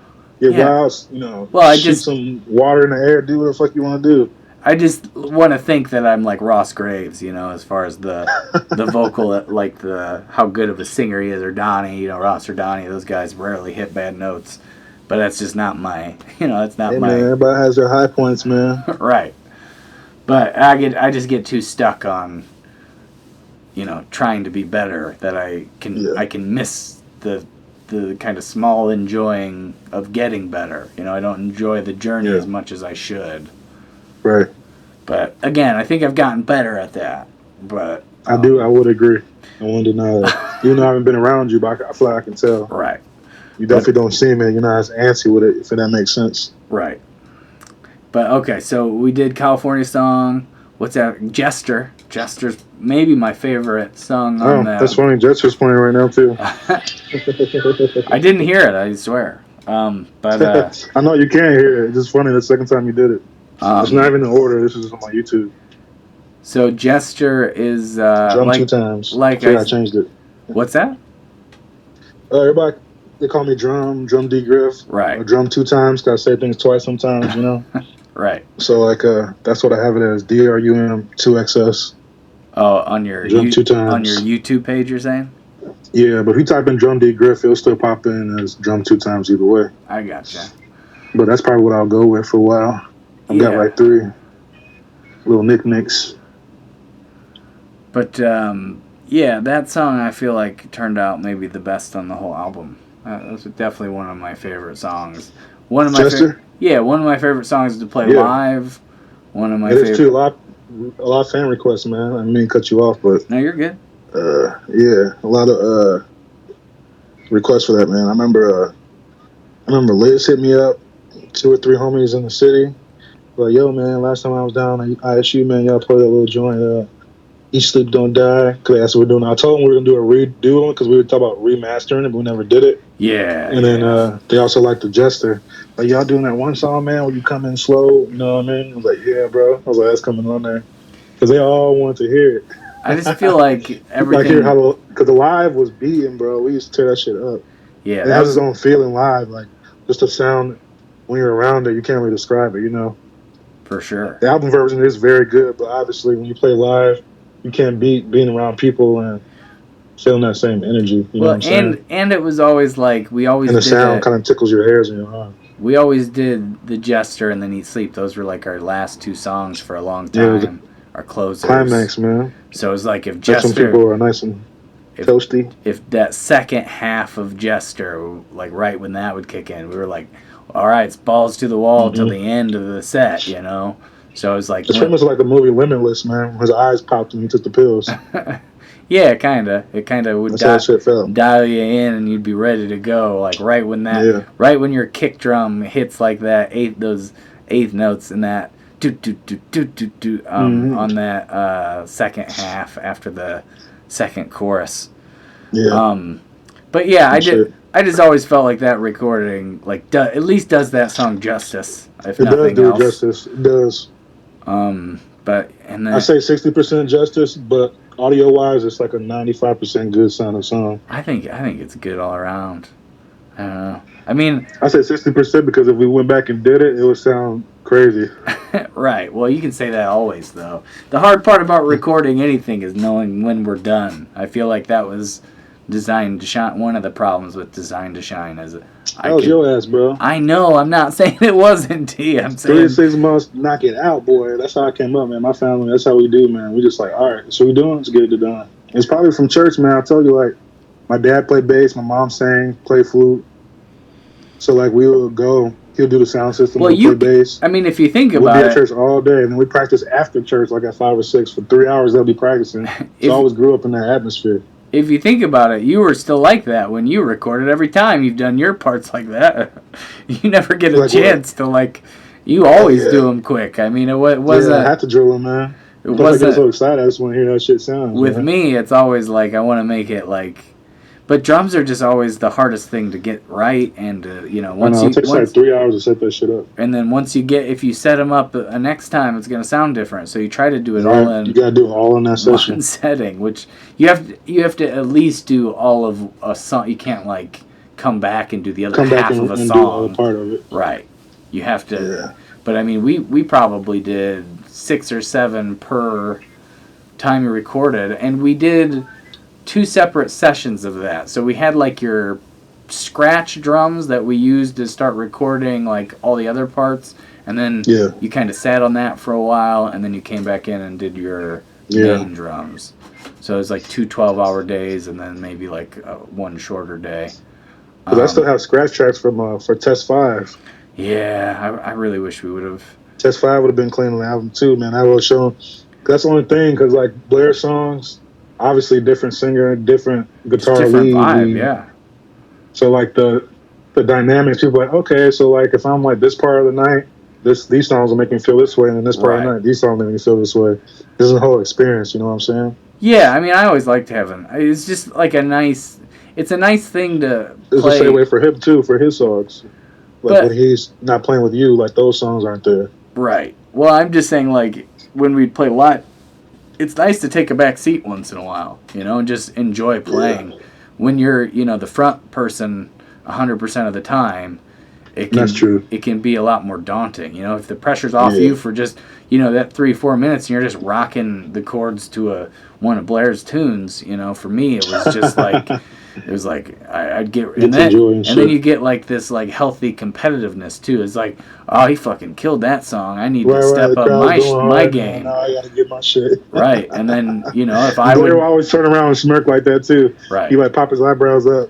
He's like, "Now it's your turn, motherfucker." Yeah, but I mean, I think it was like it would work both ways because I think sometimes I would be sounding good and it would step his game up, and sometimes we'd elevate each other to a whole different level that we probably wouldn't have been able to reach without each other. Yeah. You know what I mean? And that goes for the whole band. I mean, just playing with Kev and you, it's just such a different thing. I was talking on one of the podcasts I did recently about like just how much I miss playing really with a drummer. I played with Kev a few times here and there, but not enough. You know? And I remember the first time I played with him after taking like a year off of playing with him, I was like, man, a lot of these songs we wrote were so bass driven. Like they really just relied on him. And then, you know, just playing with you, it was just like it's just something I wouldn't have to worry about, kinda, you know what I mean? Like yeah, I feel you, bro. It was just easy. Yeah. I miss that ease. And I don't know if I can really get that with anybody else, you know? Like, if I did, it would be like, I'd have to play for like 10 years probably with somebody. Yeah, play for a while. So I can still play. Like, I still know the licks, so it ain't nothing but, you know what I'm saying? Like, yeah, when you're accustomed to develop that kind of chemistry. And I mean, that's like takes time. Such a daunting thing to even think about. I mean, that was the thing when we probably waited after you left like at least a year, if not 2, before we even played with Kyle. Because we were like, how are we even gonna do this? Like, and just the idea of trying to. We had a lot of songs, man. How many songs do we have? Like originals and I don't know, originals and covers. We had a lot, bro. Between me and Blair songs, I mean, you could do probably 60 to 80 songs at like any time. Right. Because I mean, we would do 4-hour sets, no problem. 4-hour sets, yeah. And we knew more songs. More than that we just didn't play. Right. We didn't have confidence in playing. And I mean, if you think about like all the songs that like we have played, like even just like in high school, me and you playing, I mean that's a whole 30 songs right there, 40 songs. Yeah. I mean, wasn't New Year's what I learned? Was that 30 sonsongs? 30 or 40 songs you learned in 2 months? That's so funny when you said New Year's earlier. I totally had a flashback to that show. That was first night thing, and at the City Hall, right? At the Pontiac City Hall. It's like a New Year's celebration. Everybody comes downtown for the fireworks and shit. That's one of the references in Mighty Vermilion is the first nights that were our last. We have the big town like festival called First Night, but it was the last night of the year. So that was Pontiac, and we played at those things as much as we could. I think we played the first. That senior year, but I think we tried to play like every year after that for a couple at least at the first night. Yeah, I don't remember that, but yeah, we did do because we did that. The other ones we TC Buzz, right? That was one of them. Yeah, we played TC Buzz. That was a good show too. Everybody loved this shit too. They're like, you got sign the wall. I remember I drank espresso right before I sang that night, and it just like fucked up my voice really hard. But my mom and them came to that show. Yeah. It was a weird one because, you know, everybody our age wanted to drink and stuff. And it was a coffee house. So, I wasn't drinking back then. Right. And I mean, I definitely wasn't. Right. And then I think we did the Crystal Palace a few times for we could quit. Who do we open for? What was that dude? New Year's Eve. Are you talking about the Kansas thing or the? No, Kansas. That was different. That was the outside. Right. They That took was that like, rig. I forgot how long it took them to set that shit up. Wasn't that and their sound engineer was trying to talk shit to us because like during our set, yeah. we were playing. He was like, "Hey, we're trying to sound check," and I was like, "Bro, give me a mic right now." And we are playing a set. Yeah, you can wait. I was like, "Fuck that shit." I want him to know who the fuck I am, dude. But and they were like, "Well, my sound system's big." I respect shit. Don't come at me like that. You shit. Well, it was just like we were getting to the final like few songs. Like we were getting to that Jester and Eat Sleep area, and I remember in the middle of Jester, they were just like, "Fuck off, dude! You want to come talk to me? Come down here, man."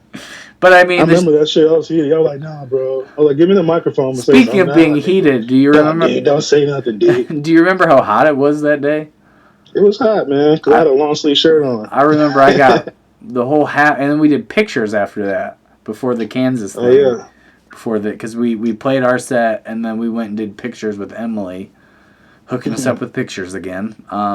We use those pictures forever. And you got that one good picture over John Rambo's shoulder. I don't know if I remember that picture. One. I always on the right side of his shoulder, maybe. I always think of the one of us in front of the mattress where we're all just kind of leaned back. Oh shit, we took that earlier in the day, didn't we? Yeah. Was that after? That was after. That was early. That was after. I can't remember. We were all burned up on our skin and burnt out from just being tired. That makes sense. That makes sense why Blair did a little flush. Yeah, I was chilling in the alley. He was looking like not upset, but he was looking like chill. He was looking that like makes sense. He was probably done with pictures, but I think it had a cool I forgot effect. that was the same day though. And then we did that one where we were all lined up and everybody was turned the opposite way.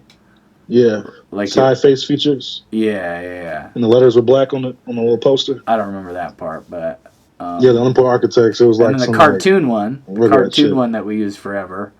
That's one of my favorite ones too. We were in the pool. That wasn't the same day. Yeah, it was. That was because we were in the Chautauqua. A lot of that stuff was around that. I must have brought extra shirts. Yeah, we probably did. Shirts. Yeah, seems like something you would do.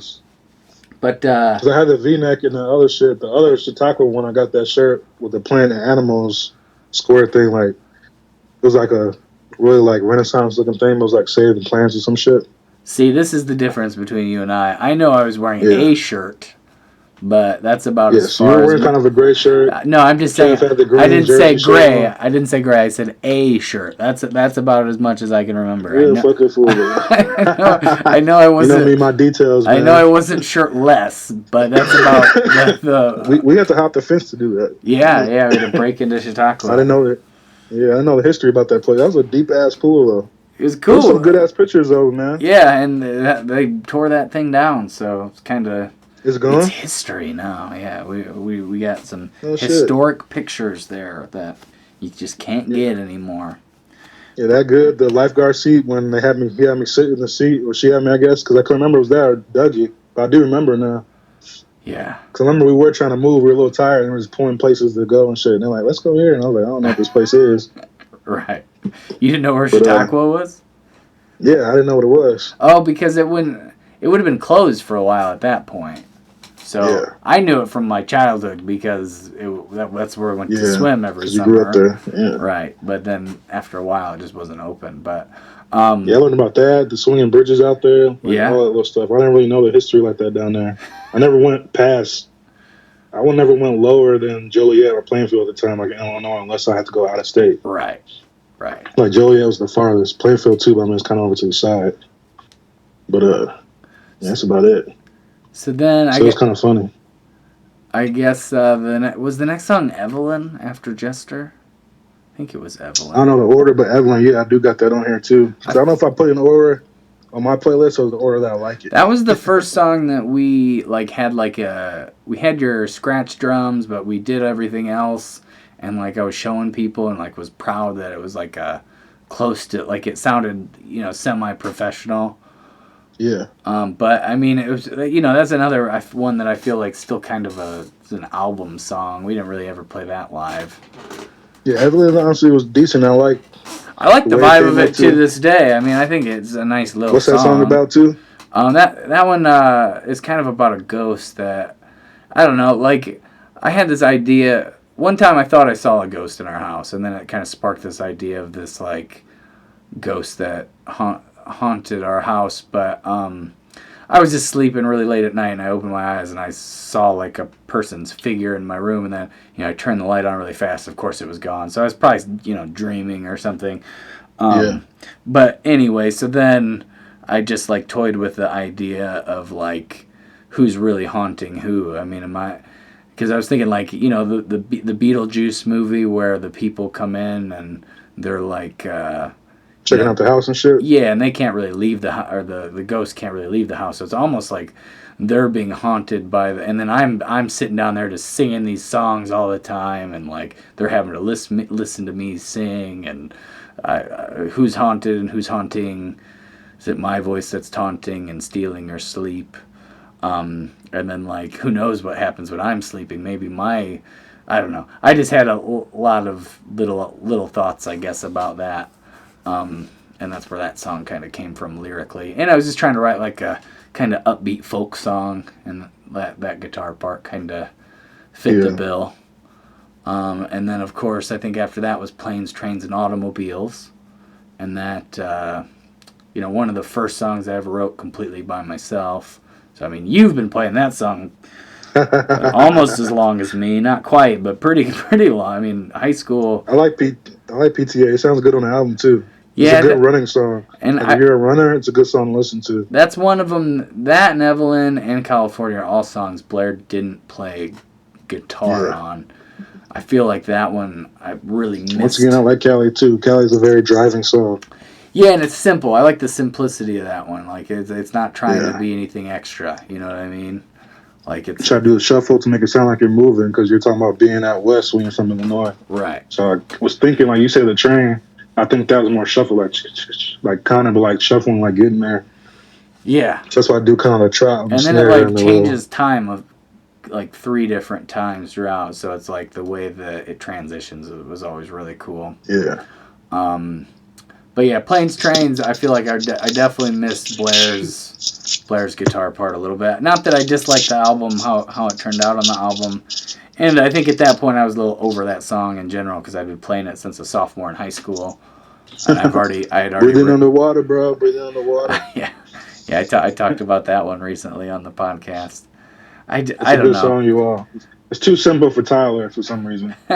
Yeah, I did. I say Tyler because that's when I'm being an asshole. I call him Ty or Ty Swy. I just call you D. I don't ever vary really. Yeah, I know. I need to come up with an asshole D name, but I don't. Anyway, but yeah, I don't know. I wish that Blair would have played on that one on the album. Just didn't pan out. What was after Planes, Trains? Was it Firebound? No, maybe it was Firebound.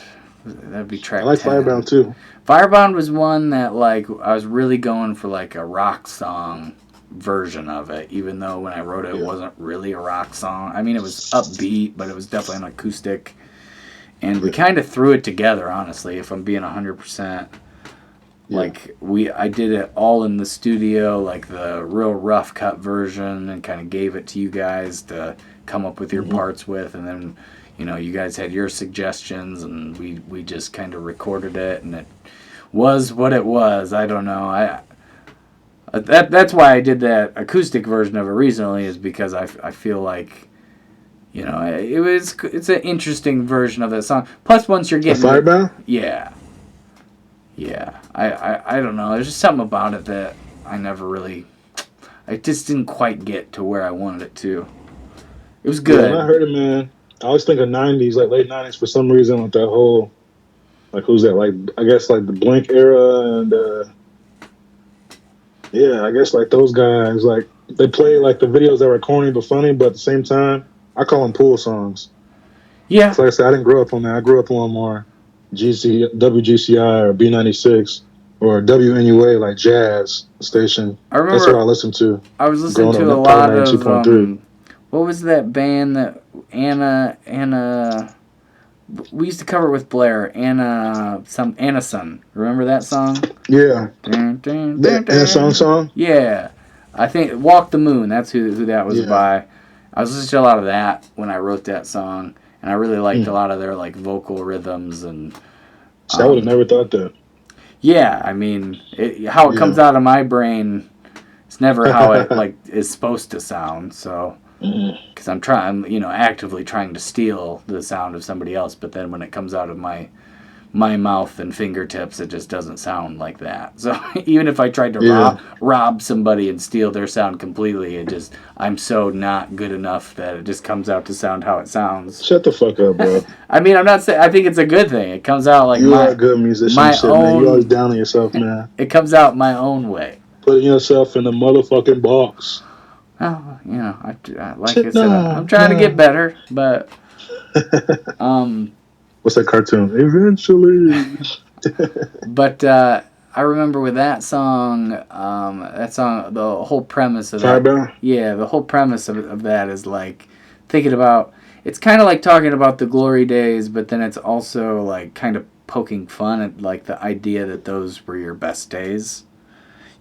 I like that song because I feel like you could take it either way. You could take it like living like in the past in the glory days, like you could read the whole song that way and it works that way, or you could read it like, I'm kind of like saying that it's kind of silly to think that those were the best time. I mean, any time's the best time if you want it to be the best time. Yeah. Like right now is probably the glory days for some other time in the future. So you should just appreciate where you're at, kind of. But I don't know. I was really trying to like ride that line the whole time with the lyrics to where you could take it both ways, kind of. Yeah. And then I think Laura Lee was next. I don't know. You have any memories about that song? Laura Lee? Yeah. Yeah, I like Laura Lee, man. I know some people are a little indifferent when it comes to Michael Jackson, but when I first heard like the bass line to that, I was kind of trying to soak it in. I was trying to make it a little sexy. Not too saucy, but the whole intro part, like with the whole hi-hat shuffle with the first verse. Right. I kept thinking Michael Jackson, like 80s era, That's cool to hear. Just made me think about like my grandma Joyce and shit. Like back in the day, I was just trying to like get a little smooth, just let the guitar like soak it in, but I didn't want to come too heavy on the drums, just kind of let it roll, you know what I'm saying? That was a weird one too, because Blair had that whole part that he like wrote as the intro. Yeah. And then we changed it like 2 or 3 times with the stumps. The whole intro bass drum thing.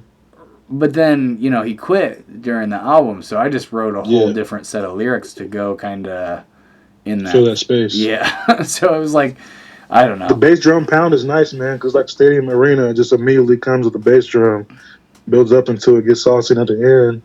I really like the end, too, that whole little end jam before the breakdown, because the whole song the belty part is different. Yeah, I guess, I don't know what you would want to call it.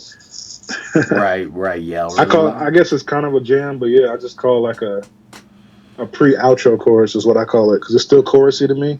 Yeah, I would say that. I always like that. Instrumental, it's not a jam either. The accent beats in that song are fun the whole time. Like we continuously all go back to the doom doom doom, and that's probably you. Like when I'm playing the foot drums on it, I'm like I just hear those parts because like I played that song with you so much that like you knocked the camera over, bro? Yeah, a little bit. It doesn't matter. This isn't gonna be on video, but I got too excited. Yeah, it'd be a real interesting video from people watching your camera angle. You're like, oh, Big D pops his head in. You put the minutes that I pop my head in and shit. People go and fast forward to that shit. Just every 3 times in the whole fucking 2 hours. Yep, every 42 minutes, Big D pops. You're fucking stupid, bro. And then after... Yeah, Laura Lee, that shit hits, man. It's a good little song. I have the vivid memory of being in Detroit in that one crazy room singing Laura Lee. Do you remember that? Was it Box Groove Studios? Yeah, that's where we got, the night we got robbed. But not there, though. It was at the... Was it the engineers or the guy was running it? Because we went there... How was that whole setup? It was a magazine, right? Didn't they hit us up or we hit them up? No, it was Sonic Bids. It was a website. Sonic Bids. And they hit us up to say, because we applied for the, coming up with Brewbox, right? Brewbox Studios? Yep, that sounds right. And then they said, we'd come up, we'll record some songs for you. And we drove all the way to Detroit. And that was a crazy just idea to do. I don't know. That building was tight, though. Yeah. A lot of things about that trip were cool. Just that last little bit was not great. Just that last part when they took my shit. And then we had to rent a van to get home. Yeah. I did not like that. That part was not good. But he said forget all the barbecue and everything else they gave us. Yeah.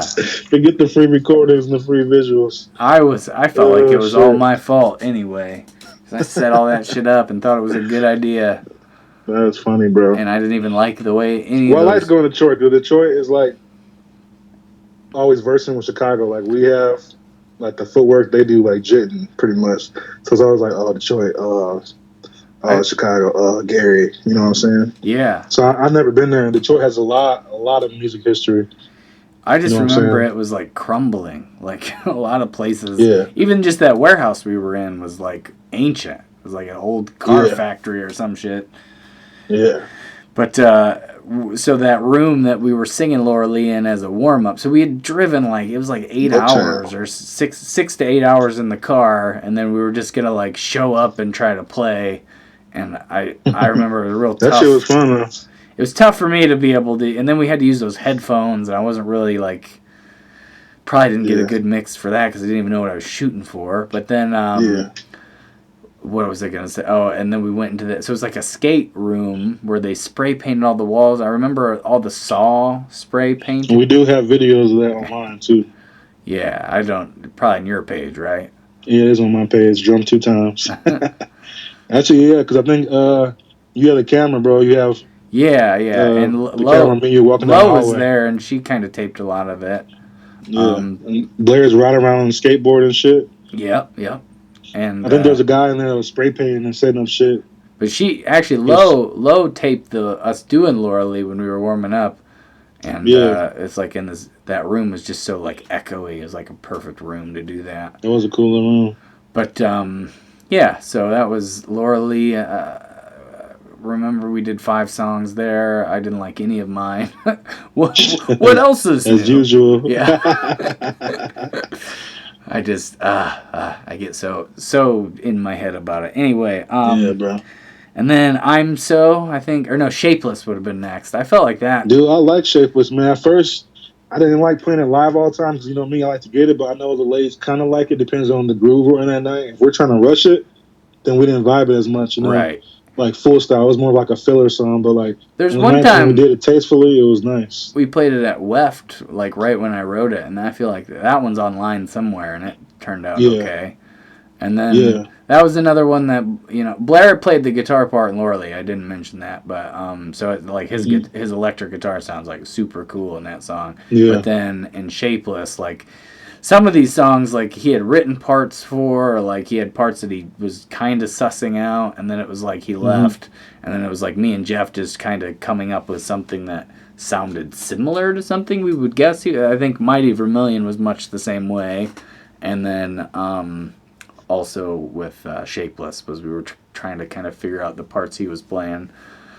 And Planes, Trains, and Automobiles. That was another one that we kind of missed his presence. Shapeless sounds really good, bro. It's a clean song. I feel like that's, one of the top of the albums. It's a really good adult song, yeah. And I kind of wish it wasn't number 13 or whatever, or 12 or 13. It's way up in the track list. So I don't feel like a lot of people make it that far when I would give them an album. I'd need to push that as a single separately or something. But everything about that song is pretty cool. I really like that part where it switches over to the breakdown, the doom doom doom doom doom doom doom. Yeah. Doom, and then that's what I would call a solo for me. It's a light solo. Well, you come in with that part. You mimic with the kick drum. You're doom doom doom doom doom, and Kev plays that exact same part, but then your hands are really what's keeping the beat. So you're playing the melody with your kick drum, but then your hands are just keeping the straighter part of the beat. I always like the way that comes in. And then I added a slide guitar in the chorus parts, and I felt like that really brought the choruses together. But the chorus and the breakdown, the breakdown goes Yeah, 10 to 15 seconds. That's just really clean. And So I always try to picture it was a conversation, like a guy and a girl talking. So it was just like, it was just kind of back and forth. It was like, so I always like that shit. Yeah, it's so it goes funny. right back into the chorus. The way you think about music is just so different than the way I think about music. It's so interesting to listen to your takes on things. Because they're just like night and day different. But yours is like, I don't know. Yours is more like feeling. Mine's more like analyze. Yeah. It's just like, I don't know. Again, I think that's probably why it was so fun to play in a band together all those years. So then it would be I'm So before the last song. I like I'm So too. I'm So was always... I'm So builds, man. I always anticipate the ending. And that was one we played like almost right away, I feel like. True. It was a lot of changes in that song, bro. Well, with Blair especially, because he was doing the violin bow. And then I forgot about that shit. Yeah, I forget every once in a while, but it was real gimmicky. Did he cut his finger open at Eureka, or was that Cowboy Monkey in Champagne? That was Eureka. That was a terrible... And that was in the beginning, right? Yeah, it was like... So we had this big show at Eureka, and it was like going to be an auditorium full of people, and Blair worked there. Everybody was waiting for this shit. Went to school, and it was a full packed house, and he was all excited because he was going to do the sound, and he was going to use a projector. I remember that being a big like deal. He was so excited, and then before he was opening a package with a knife and cut his fingers like he was terribly. Pissed. Yeah, and then he went. He said terribly. And then, sorry, Blair. I'm not trying to laugh at your pain, bro. It did look good. And then he taped his fingers and played the show, and it was just, just pissed. Yeah. I mean, everybody. We couldn't play the same energy. It was like, damn. Yeah, it sucked all our energy. I think. I think we also made a funny video. We did. Sucked all the energy. We did. We did okay, but. Yeah, not comparable to what we would have done. Yeah, we would have brought it a lot harder if we had Blair at full blast, because he would have been on 10 probably. Yeah. But then knocked him down to about 4, I think. Yeah, I'm going to say he's about 40%. He's trying to make it 60%, so he was like right. pushing his body. And normally we were like, bro, fuck that shit. And we opened with I'm So, and that's why we were using the projector for that first song. We were going to do this cool projection. That shit's so crazy, man. But yeah, Cowboy Monkeys, when they gave him medicine, I don't know where the video is to that. No, we have video somewhere. Yeah, I feel like it's I'm So too. Yeah, Cowboy Monkey. I remember that video. I gotta find that video somewhere because he had sunglasses on because they gave him medicine. He's just smiling the whole time. Wasn't that Michael? What was his name? He did the video for us. He was from our high school. Michael, God, I can't remember his last name. He did a video for us there? Yeah, Alexander, bro. Michael Alexander, yes. I always call him Alexander. I never call him Michael. I just call him Mike. Yeah. So I was thinking, I was like, what? Who did videos? Because he didn't he record some of my shit? We recorded Mattress at Pressure Point in Chicago. Yeah. So we went to his brother's condo, like on the fucking 40th floor or some shit. And yeah, I remember seeing that. That place looked really cool. And the security wouldn't let us out at first. They were tripping. Wasn't that for a show that happened? I don't feel like it's House of Blues, bro. No, I think it's for Redline, maybe Redline Tap. It might have been Redline Tap. That place closed down too. I believe it. But it was fun going in the back though. I like the way that you come in through the back cages. It was kind of cool. Yeah, it was like... I feel like Boston or something like that, Or like you were getting ready to do like a UFC or something. Like. Yeah, it was cool. I like that kind of vibe. You just hop out, there goes the stairs. Man, that's kind of cool. Yeah. I remember Chad was there at that one, and he just kept yelling, Hot Mike! all night. Just kept... And then he'll look around at people to see like if somebody says something. And it wasn't funny at first, but then it got funny, and then it wasn't funny again, and then it...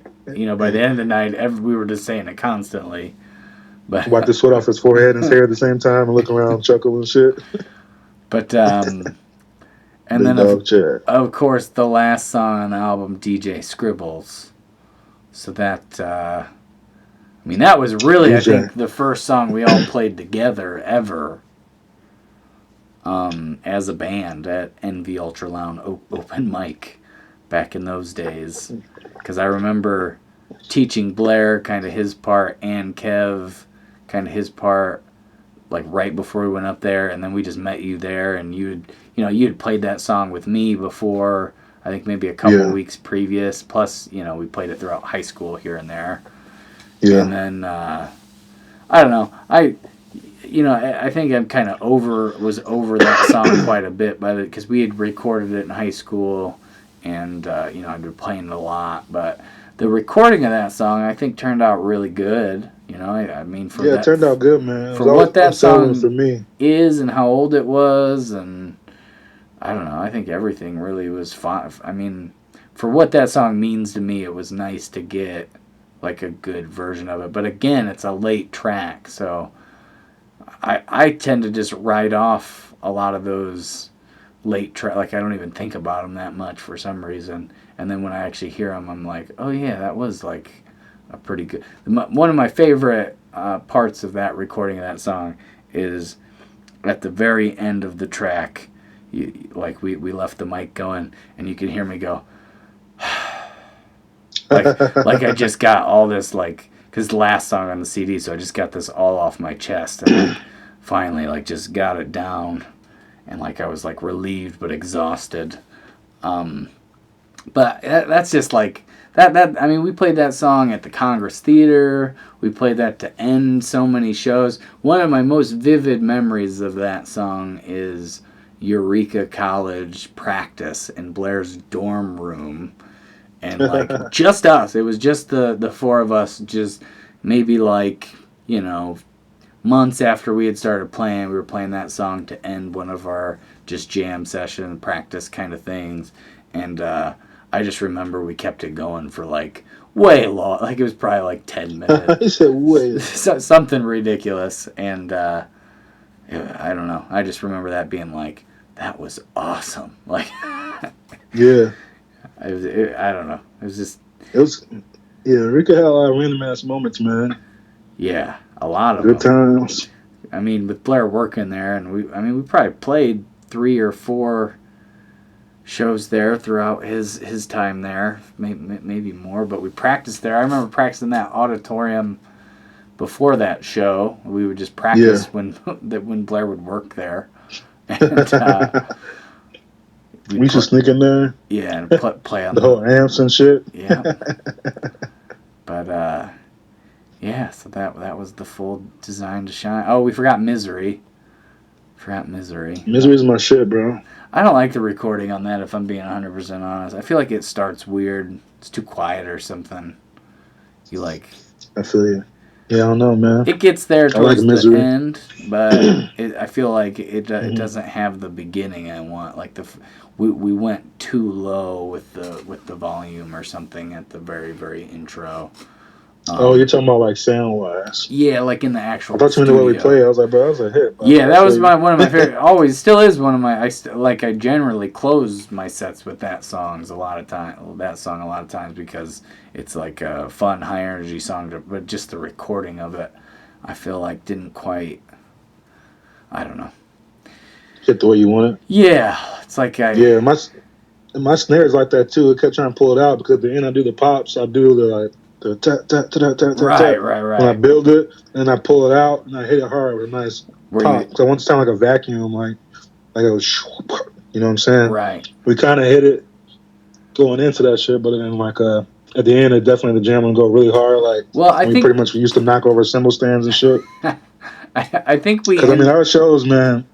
For cats that know, when we get to those parts of the songs, like everyone's like going crazy. We've had people run into our sets with beers and drinks and sober and not sober, man. It doesn't even matter.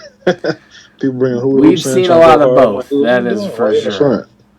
A lot of people just rocking. Trying to sing, coming in while we're singing, yelling to the mic, "Going for Architects Rock!" Like, the fuck is wrong with you, dude? Or my favorite when we were back in the day would be when somebody would come up while I was like actually like singing a song, and they would just start trying to like have a conversation with me in my ear. Would do that shit. They would like whisper like, "Do you guys know this song?" I'm like, "Well, I'm trying to play this one song that I practiced a lot of time and had to like. I'm currently thinking of how the song goes, but you're trying to talk about something completely unrelated. Like, how am I going to perform this song to its full potential if you're trying to have a conversation about something that's not even happening right now? Exactly. That was like one of the most frustrating things. It doesn't really happen anymore. I don't really know why, but maybe my vibe's different, but I don't know. I mean, we used to go hard, man. I don't know how hard you all go. I see some shows, but we used to get the place I mean, yelling, it depends on the night for sure, but it did back then, I think, too, a little bit. We played a little bit less, so every show was like a bigger deal. You know, I feel you on that shit. Like, we'd play like two. That's good too. Control the market. Yeah, you don't want to oversaturate it. I definitely am guilty of that currently, but so we forgot Misery. Misery. I feel like that was always a good song. I'm trying to think. I felt like we've. I guess the only other one is Patience, but that was kind of like just a last minute weird thing I did. Yeah. Yeah. So I guess that's the whole album. Crazy. He said crazy. Took us 3 years to record that shit. Yeah, man. And I know it was my fault that it took that long. It wasn't nobody else. It took me 2 days. It took the 2.5 days. Took me 3 years. So. Yeah. And then I was gonna mention Matchless, our first time in an actual studio recording, and how different. Like, it's so. Shout out Steve Kovacs. There you go. I don't think he's still there. I don't know if he still mixes there. I don't know. It'd be crazy if he did. Yeah, I still have him on everything. But that whole experience was just nuts. I feel like it was. I like Pressure Point, man. I like that. Really Pressure, nice studio. Yeah. It was a nice studio. We were up on the third floor, and they were down on the first floor. I remember that was weird. Yeah. But I mean, I don't know why we were just because me and my foolhardiness, I just had written that song. Like, oh, let's record that song. Let's not do one that we've been playing for, a bunch of years or anything. But so I just had written it, and I was like, it's a good idea to just go and spend a bunch of money recording this song. I don't know why I picked that one to do up there, but yeah, it was definitely an experience. I don't think we knew anything about recording in a studio though. I think that was a very much like learning experience, and the way they did it was not maybe the best way for us to do it. I think we kind of figured that out later. How because I think we always think it's best just to record like scratch tracks and then have you record your parts and then we record our stuff to your. And I remember I talked to the guy from Bottle of Justice, and he was like, just practice with the metronome. So I bought that metronome, and then I had you put it in your ears while we practiced the song. I don't know if you remember that. And then we got to the studio, and it was like not even remotely similar to doing it that way. We all had our own separate headphone mixes, and we had played a few shows. I mean, we had played a lot of shows up to that point, but it was just we didn't know anything about sound. We didn't know what we were doing, and it was just I don't know. I felt freestyling that shit. Yeah, I felt frustrated for sure because I wanted it to be amazing, and we didn't know how to get it there. But it got there. I mean, I think it got by the time we were done, it was fine. Matches? Yeah, I think it. Yeah, I mean, a lot of people like that, man. I mean, did a little video I made, got a couple thousand. Right. People always say that. I really like that Matches. You guys gonna put it in commercials? And people always ask me that shit. They say the sound just sounded good. Shout out Steve Kovacs. And Steve told me too in the message, they'll ask him about doing some personal stuff that just was when I was still out that way, and I was trying to do more some hip hop stuff on the side. I'm missing West Hood and Omar and them. That's when Chance the Rapper was first popping, and Vic Mensa. Right. He's like, yo, you gotta listen to this Chance dude, man. We play drums, we'll do it. Because Omar's in that video, the Horn Soda video for Vic Mensa. He's playing drums on it. I remember he used to send me messages put me on the game, some people. So I was like, okay, I'm gonna do my little shit too on the side. And I had messaged him on some rates and stuff. He was like, yeah, man. I was like, thanks for doing, I always give respect. Thanks for doing that sound for us, We had a good time and everything. I definitely think you did a good job. I still use your snare for a sample on my drum kits. That's funny. So I thought that was cool shit. Yeah, that's crazy to think about. Yeah, man. I was like, something you just don't know. I didn't even, if I didn't have that conversation with him, I would have never known that shit. Right.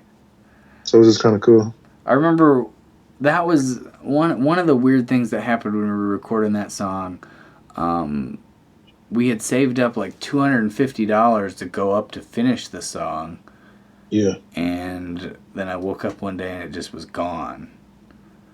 And we had to like cancel, and I remember just being so like disappointed. Oh yeah, is that when we used to put it? That's when the mailbox. Yeah, I remember. Mailboxes. Yeah. From the battle, I didn't say it, but yeah, I don't know if you still used it or not. High school battle of the bands that we won.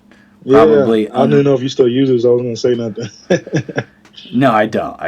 Okay. Yeah. I wasn't gonna put your shit out there like that. I know you got safes and everything. You good now? I mean, I just don't have any money to save, so it's easy to not get stolen. You're a fool, bro. But trying to protect you, fool. Yeah, I never really got the full story on what happened with that. Yeah, I remember who was all in the house and stuff with that stuff. Yeah. Yeah. Yeah, because we both had issues. I put a note on the door or some shit on the door refrigerator. Yeah. I remember you were asking me like, "What's this note?" And I was like, "I know you did it." Some shit. That's a very big D type thing. Like, and you were like, "What's that note for?" And I was like, "Whoever did, they know." That's hilarious. Yeah, bro. Shit, man. But I remember that. I forgot about that, bro.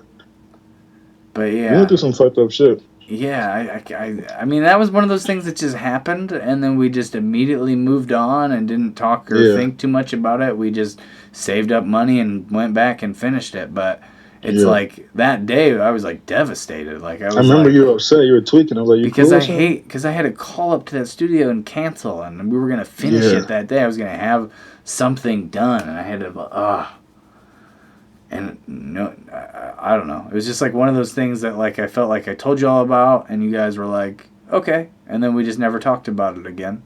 Yeah, but then I had some stuff going on too. Cause I think that's when my door was off the hinge and shit. And I was like, I know, because I'm very detailed. I know what my stuff's been moved around. You know what I'm saying? Like it doesn't matter. I can be chilling. I can be drunk, and like you know what I'm saying. I'd be very coherent. Like I don't forget certain shit. I was like, I know I put this here. I didn't spend it. I know I didn't use this. Where's my shit? I just remember you hiding money all over the place and like yeah, bro, because my door was fucked up. I know, but it was like under this book in this can. You know, there's $27, and then you could search somewhere else and probably find money, but not where you'd expect it.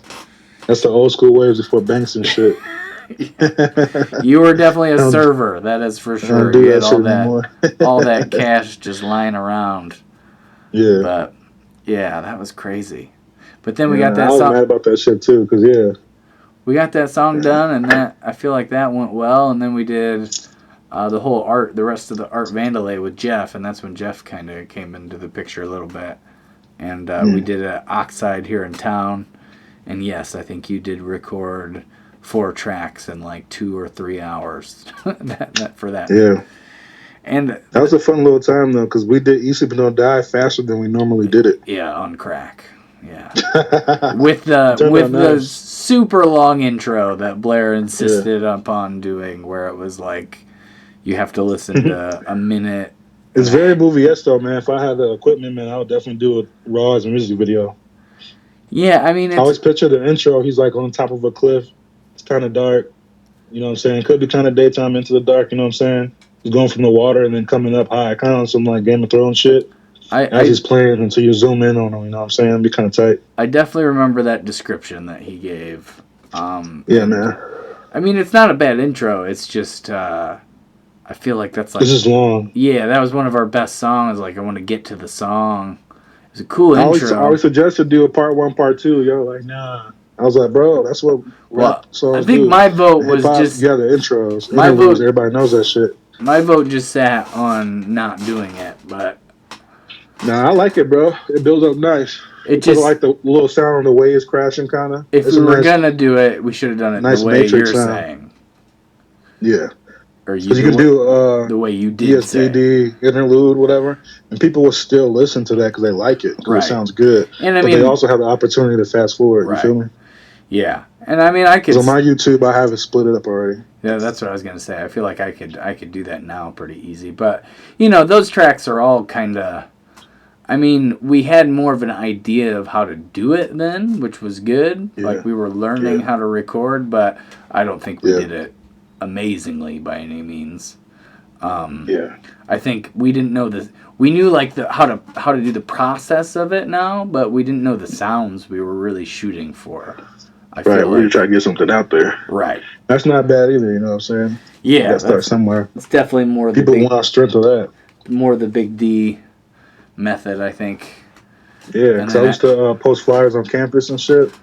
I would put the 3 songs I think that people would listen to, or if I would ran up on them, and I gave them a flyer. I was like, "Hey, we're playing here in Whoop de Whoop," and they were like, "All right." And they're like, I remember like, doing man, that. we're getting your face, man. That's how I ran to my friend Brandon, bro. Brandon Gers.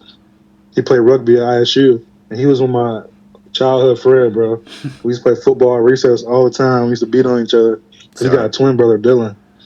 And I didn't knock on his door. So it would have been was posting flyers up in the apartment. He walked in the hallway. I looked at him. I was like, Brandon? And he said, Griff. I was like, get the fuck out of here. So he would have been from Bolingbrook? Yeah, he's from the Bolingbrook area. I lived in Bolingbrook. That's when I went to school with him. Right. I don't know where he went prior and after. I think he's in Chicago right now. And then you just randomly ran into him at ISU? Yeah, man. And I would never know, man. They call him, his nickname was Football because he played rugby, but he played like a football player. He was a good football player. I used to go around ISU and do those flyers so much. I remember doing that. Like, yeah, man. You and me always put in the footwork for sure. Kev had his days too, or have a stack and pass them out. Right. But me and you definitely. Would just shout out Sammy Eads too, man. She used to help me out with because we used to print the flyers with their account. She let me get her ID at Wesleyan, and then we would sneak in, use her password, she supported us, and then just print out as many flyers as we could. Yeah. People were like, "I'll be printing off stuff. Like, what are you doing? Are you in a band?" I'm like, "Oh yeah, can I get a flyer?" I'm like, hell yeah. Yeah. Go around in little dorms and post that shit. Yep. That shit was fun, bro.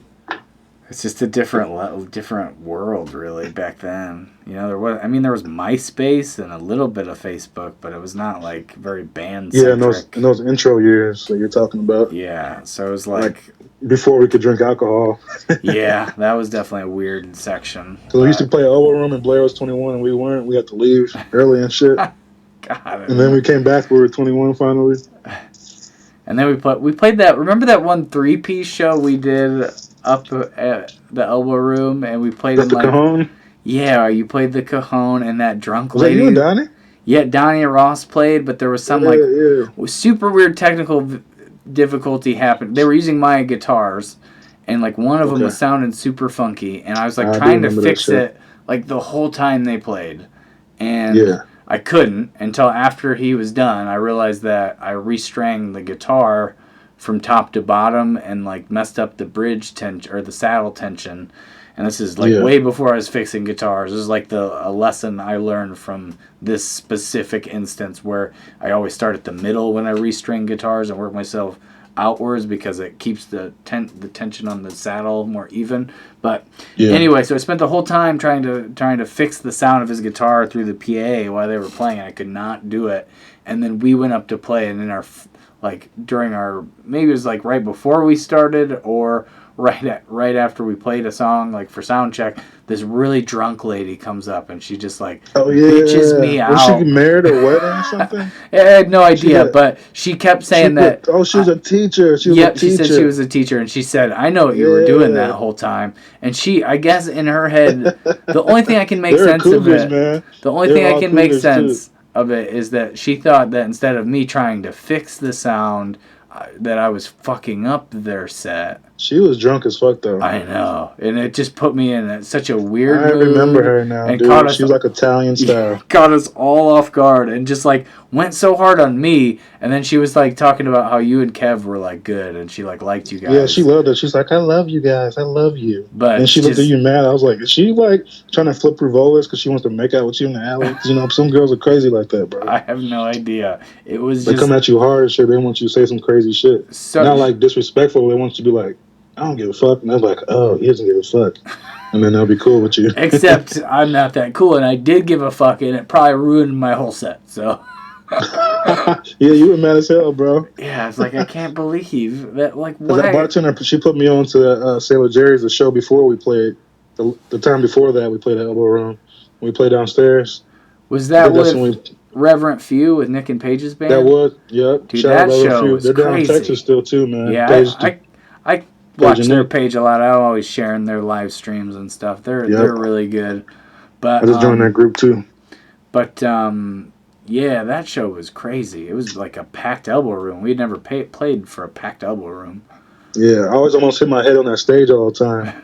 Because the drummer in the back box was like a cut-down box, and I would say, don't forget to duck.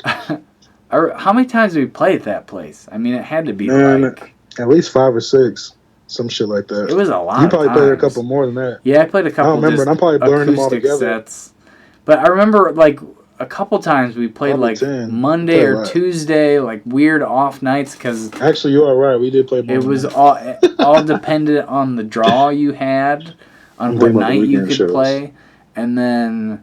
I remember one of them they like webcasted, and that was like they streamed our concert like what I've been doing for the last 2 months, but it was like that was like. I still wanted copies of that. That's when I had that black and red plaid shirt on. And then that one the first time we played there, we played like 5 songs, and Dougie Fresh taped it. Remember that? I do. He kept shouting in between. That was on our little DVD we made. We made an Encore Architects DVD. I mean, I think he did. I don't think I really had much to do with it. But oh, shit. I remember that one was online for a while. That we did. Dude, a lot of people were digging us after that, too, man. We got off the stage. Because I saw people, because, certain shows, they had, like, photographer comes, like, official ones. Right. And I remember, like, this one lady with glasses and another dude there on the other side. And, like, where we're playing, because, I'm always scanning the room when I'm playing and shit. And they were like, because I saw them taking pictures earlier than we were playing. They were like hella taking pictures. They were talking and pointing and shit, and then got off, and they were like, yeah, man, what's you guys' name again, man? Yeah, man, because they asked if we were locals. Like, no, right. Like we're down at ISU and shit, but that show was. Cause I think I talked to you because you think you had cards. I didn't have cards. That show was semi busy, but that was a multi-band set that we were. It wasn't like a battle of the bands, but we were only playing like 5 songs. It was some magazine thing. Yeah, they had some magazine. They're trying to promote some magazine thing. I don't remember what it was. And then we played outside down there in a couple. That guy was trying to sell you something, wasn't he? My bad. I don't remember that. I'm on a half-second lag on there. It's all good. There was a guy. Remember, we came in and came out, and some guy was trying to sell you some package for like $300 for something. I remember I asked you what's wrong? Like, we're going up the stairs when you walk into Elbow Room. You know how I am. I probably wasn't even paying attention when the guy was talking to me. Yeah, he's trying to sell you wristband. You probably heard the whole conversation where I was thinking like, well, if we start with that song, I was probably thinking about some crazy ass I need to restring my guitar before we start. But wasn't Elbow Room the same spot too where? Nah, was it?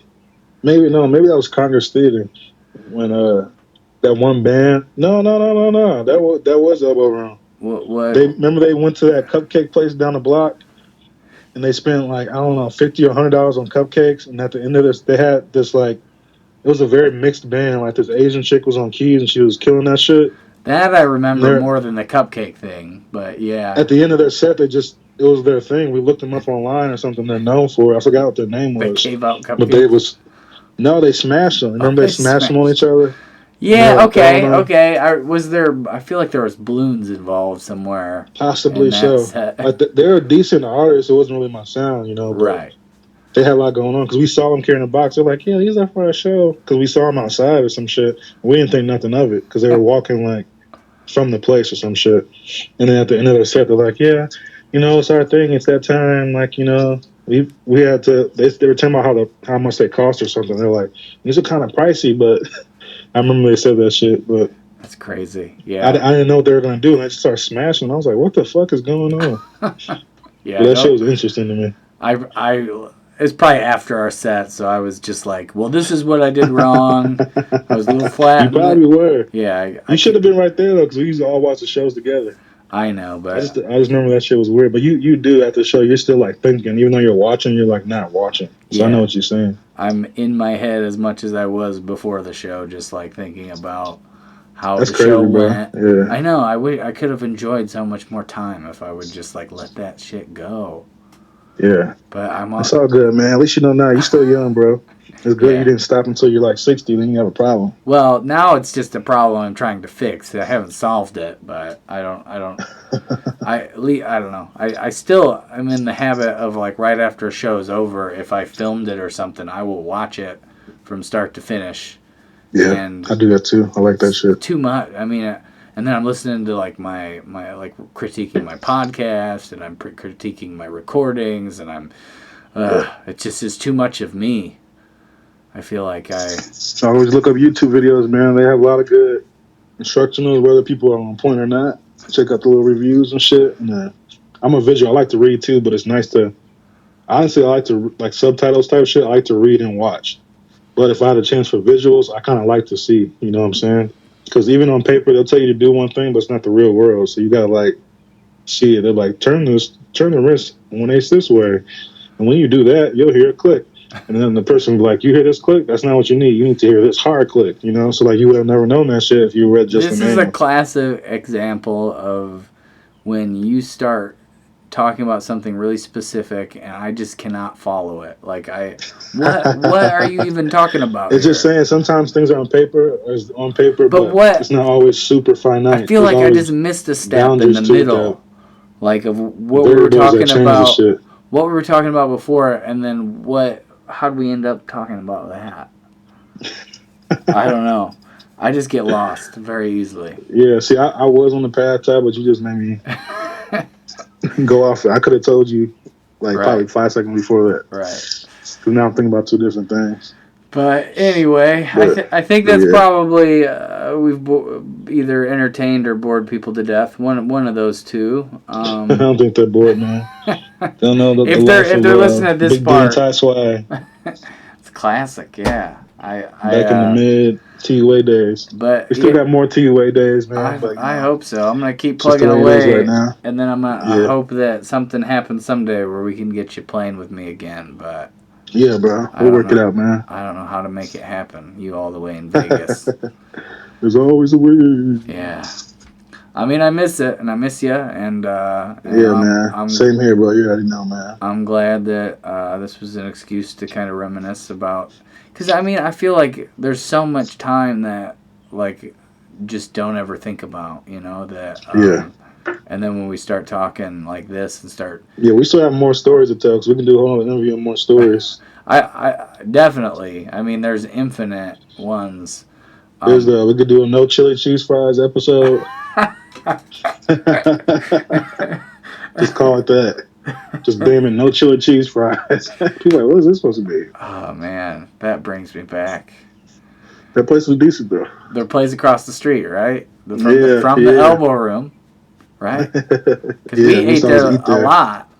Yeah, actually, that's how I remember it, honestly. And then some of the shows blur in, but we ate there a lot, so I know we played there a lot. I had a stress stream about Big D. Now I think about it, being late for the show because he was eating chili fries, and then we went to that place right before our show. I wanted chili cheese fries, and they had chili cheese fries on the menu. I was like, D, do not get those chili cheese fries. I haven't had them in a long time, but I do like chili cheese fries though. Well, who doesn't? But it was just. I just watched that Sonic movie the other day, like probably 2 weeks ago.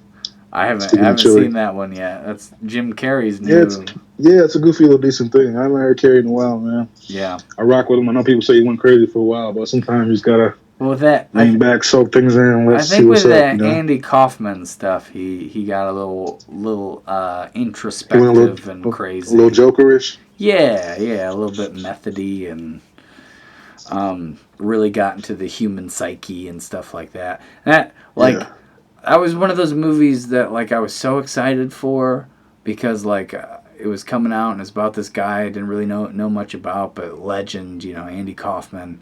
So I watched a bunch of documentaries on Andy Kaufman right before, and then I watched Man on the Moon with Jim Carrey, and it was just like him doing. He was acting out. He was just acting out the footage I just watched, and he did an amazing job at it. But I knew all those scenes and stuff, like with Andy Kaufman in there, so it just like wasn't that exciting. I didn't get. But now if I go back and rewatch, I'm like, because there's so much time separation. You're like, man, he really like got into that, like in that headspace. Yeah, sometimes it's like that for music too. When people do remixes, or I know even when I was growing up, we hear a song, we're like, man, it sounds good. And then like my aunties or grandparents or uncles would be like, nah, nephew, like, this song's from the 70s. They just remixed it. So we grew up not knowing that at first. Just like the kids nowadays. Right. There's a song I had on radio like a month ago that's a cut of an Usher song pretty much. I was like, this sounds so familiar. Like, they just took the hook off his whole song, But newer kids nowadays think that's their beat solely. Right. They don't know if that's coming from that. You know yeah, what I'm saying? but we all just like we all kids went your history. through that. I think everybody goes through that when they're young and they get exposed to something for the first time. I remember I got really into Johnny Cash through the movie Walk the Line. I mean, I was... You did go through a phase.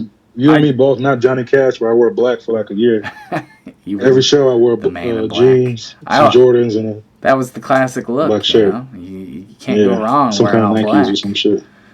But I remember black and red Chuck Taylors. Watching that. I'm still a huge Johnny Cash fan, and there was a time where I couldn't really get into his voice because I didn't really understand it, and I couldn't really take into account the time that it was recorded and what he was doing with it, and like you should sing deeper like that. Not as deep as him, bro, but you should get down there, man. Well, that's where you at, bro. I've you hit those peaks that you do. That what made me think of that was you were talking about the remixes, and I cover a lot of cat. I do like a 3-song trilogy of Cash tunes, and it's like I can get into my Cash voice kind of, and I kind of, I don't know. It's fun to get in that headspace and get into that, like, I don't know. It's like you're imitating, but you're doing your own version of it, and I don't know. But try to go off your natural voice, man. Just kick it up a notch, man.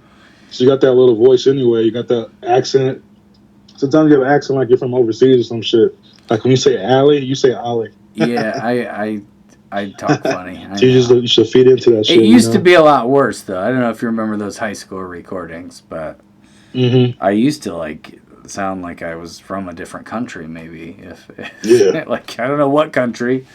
Yeah, you did. Just have a little tick, man. Some words you just say them different. Just the way it is, man. It's how you were born, how you were made. Right. Influences.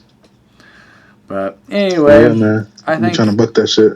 I think we've probably talked for maybe a long time, so like 2 hours, hour and a half, maybe longer. I think it's probably longer. But anyway, you should give me a copy of this, bro, before you splice it and after you splice it, because I just want to hear how it sounds fluid. It's gonna take me probably a good week to get it, because I don't know. Yeah, I've never done it where I've never done RAM shit specs. I've never done it, the remote way like this, and I've never done it. I hope it's all the way recorded, bro. It is. Now it's been a good conversation. I got 3 different full tracks, and that's probably 40 minutes of recording per. So most of my podcasts are 20, 30 minutes top. So this will definitely be the longest one I've ever done. So, but I think it was, having you on.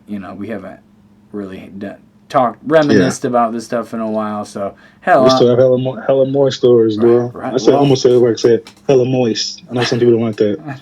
But I mean, we're talking. Where moist doesn't bother me. I don't know. Honestly, I don't think about like personal parts, man. I think of cupcakes, and I don't even like cupcakes like that. I just think of moist, like Betty Crocker trying to sell me some shit. You know what I'm saying? I barely know what you're saying. With chocolate frosting on top. When I hear moist, that's what I see in my brain. Went hard on the moist stuff. Cause I just formed my words and it sounded kind of like moist in my brain. It's like a boomerang echo effect, so I have to speak on it. Cause there's gonna be that one person out of whatever 1,000, whatever it is, that doesn't like the he just said moist. It's not like he's gonna rewind it. He or she gonna rewind it and be like, yeah, he did kind of say moist. So I have to speak on it, even though it took me 45 seconds to explain. So I'm very detailed and shit. Yeah. Right. That's a nice little backtrack, bro. On the back, man, you got a lot of stuff going on in the back there, bro. I guess I can kind of show you here if I can. Well, the ceiling loaded. Oh shit! Is that a fire hazard, bro? Probably. If you knew how many lights in here, you'd probably. You're fucking crazy, man. I got light there. I got light there. I got light there. What room is this, man? This is the same crib, right? I visited. Yeah. The floor Where's looks terrible. I mean, it's messy and not good. Okay, I see it. We got real wild that first week of quarantine. So, and she was doing the ceiling before that. She had the idea to do the ceiling like that, which it looks pretty cool. I don't really know. It definitely keeps her busy, man. Even someone spaces out for a minute, they'll look around the background and come right back to it. You know, Right. But, some people get their ADD, bro. Well, when you're doing a one-shot live stream or video, I feel like you gotta have some stuff to look at. Yeah. I always want something or someone, as they say. Right. All right, So dude. Well, it's been good talking to you, and man. I'm gonna hit stop on the recording here. So as always, if you took the time to listen, I really appreciate you.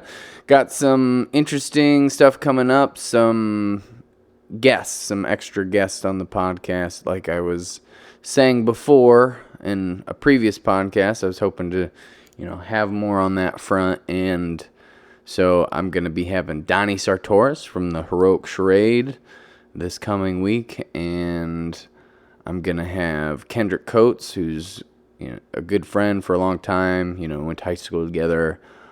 And then Stephen Jewell from Culture Productions, Culture Creative.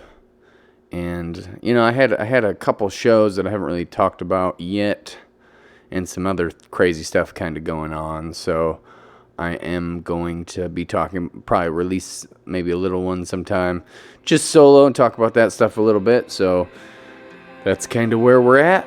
Again, I appreciate you, and I will talk to you next time.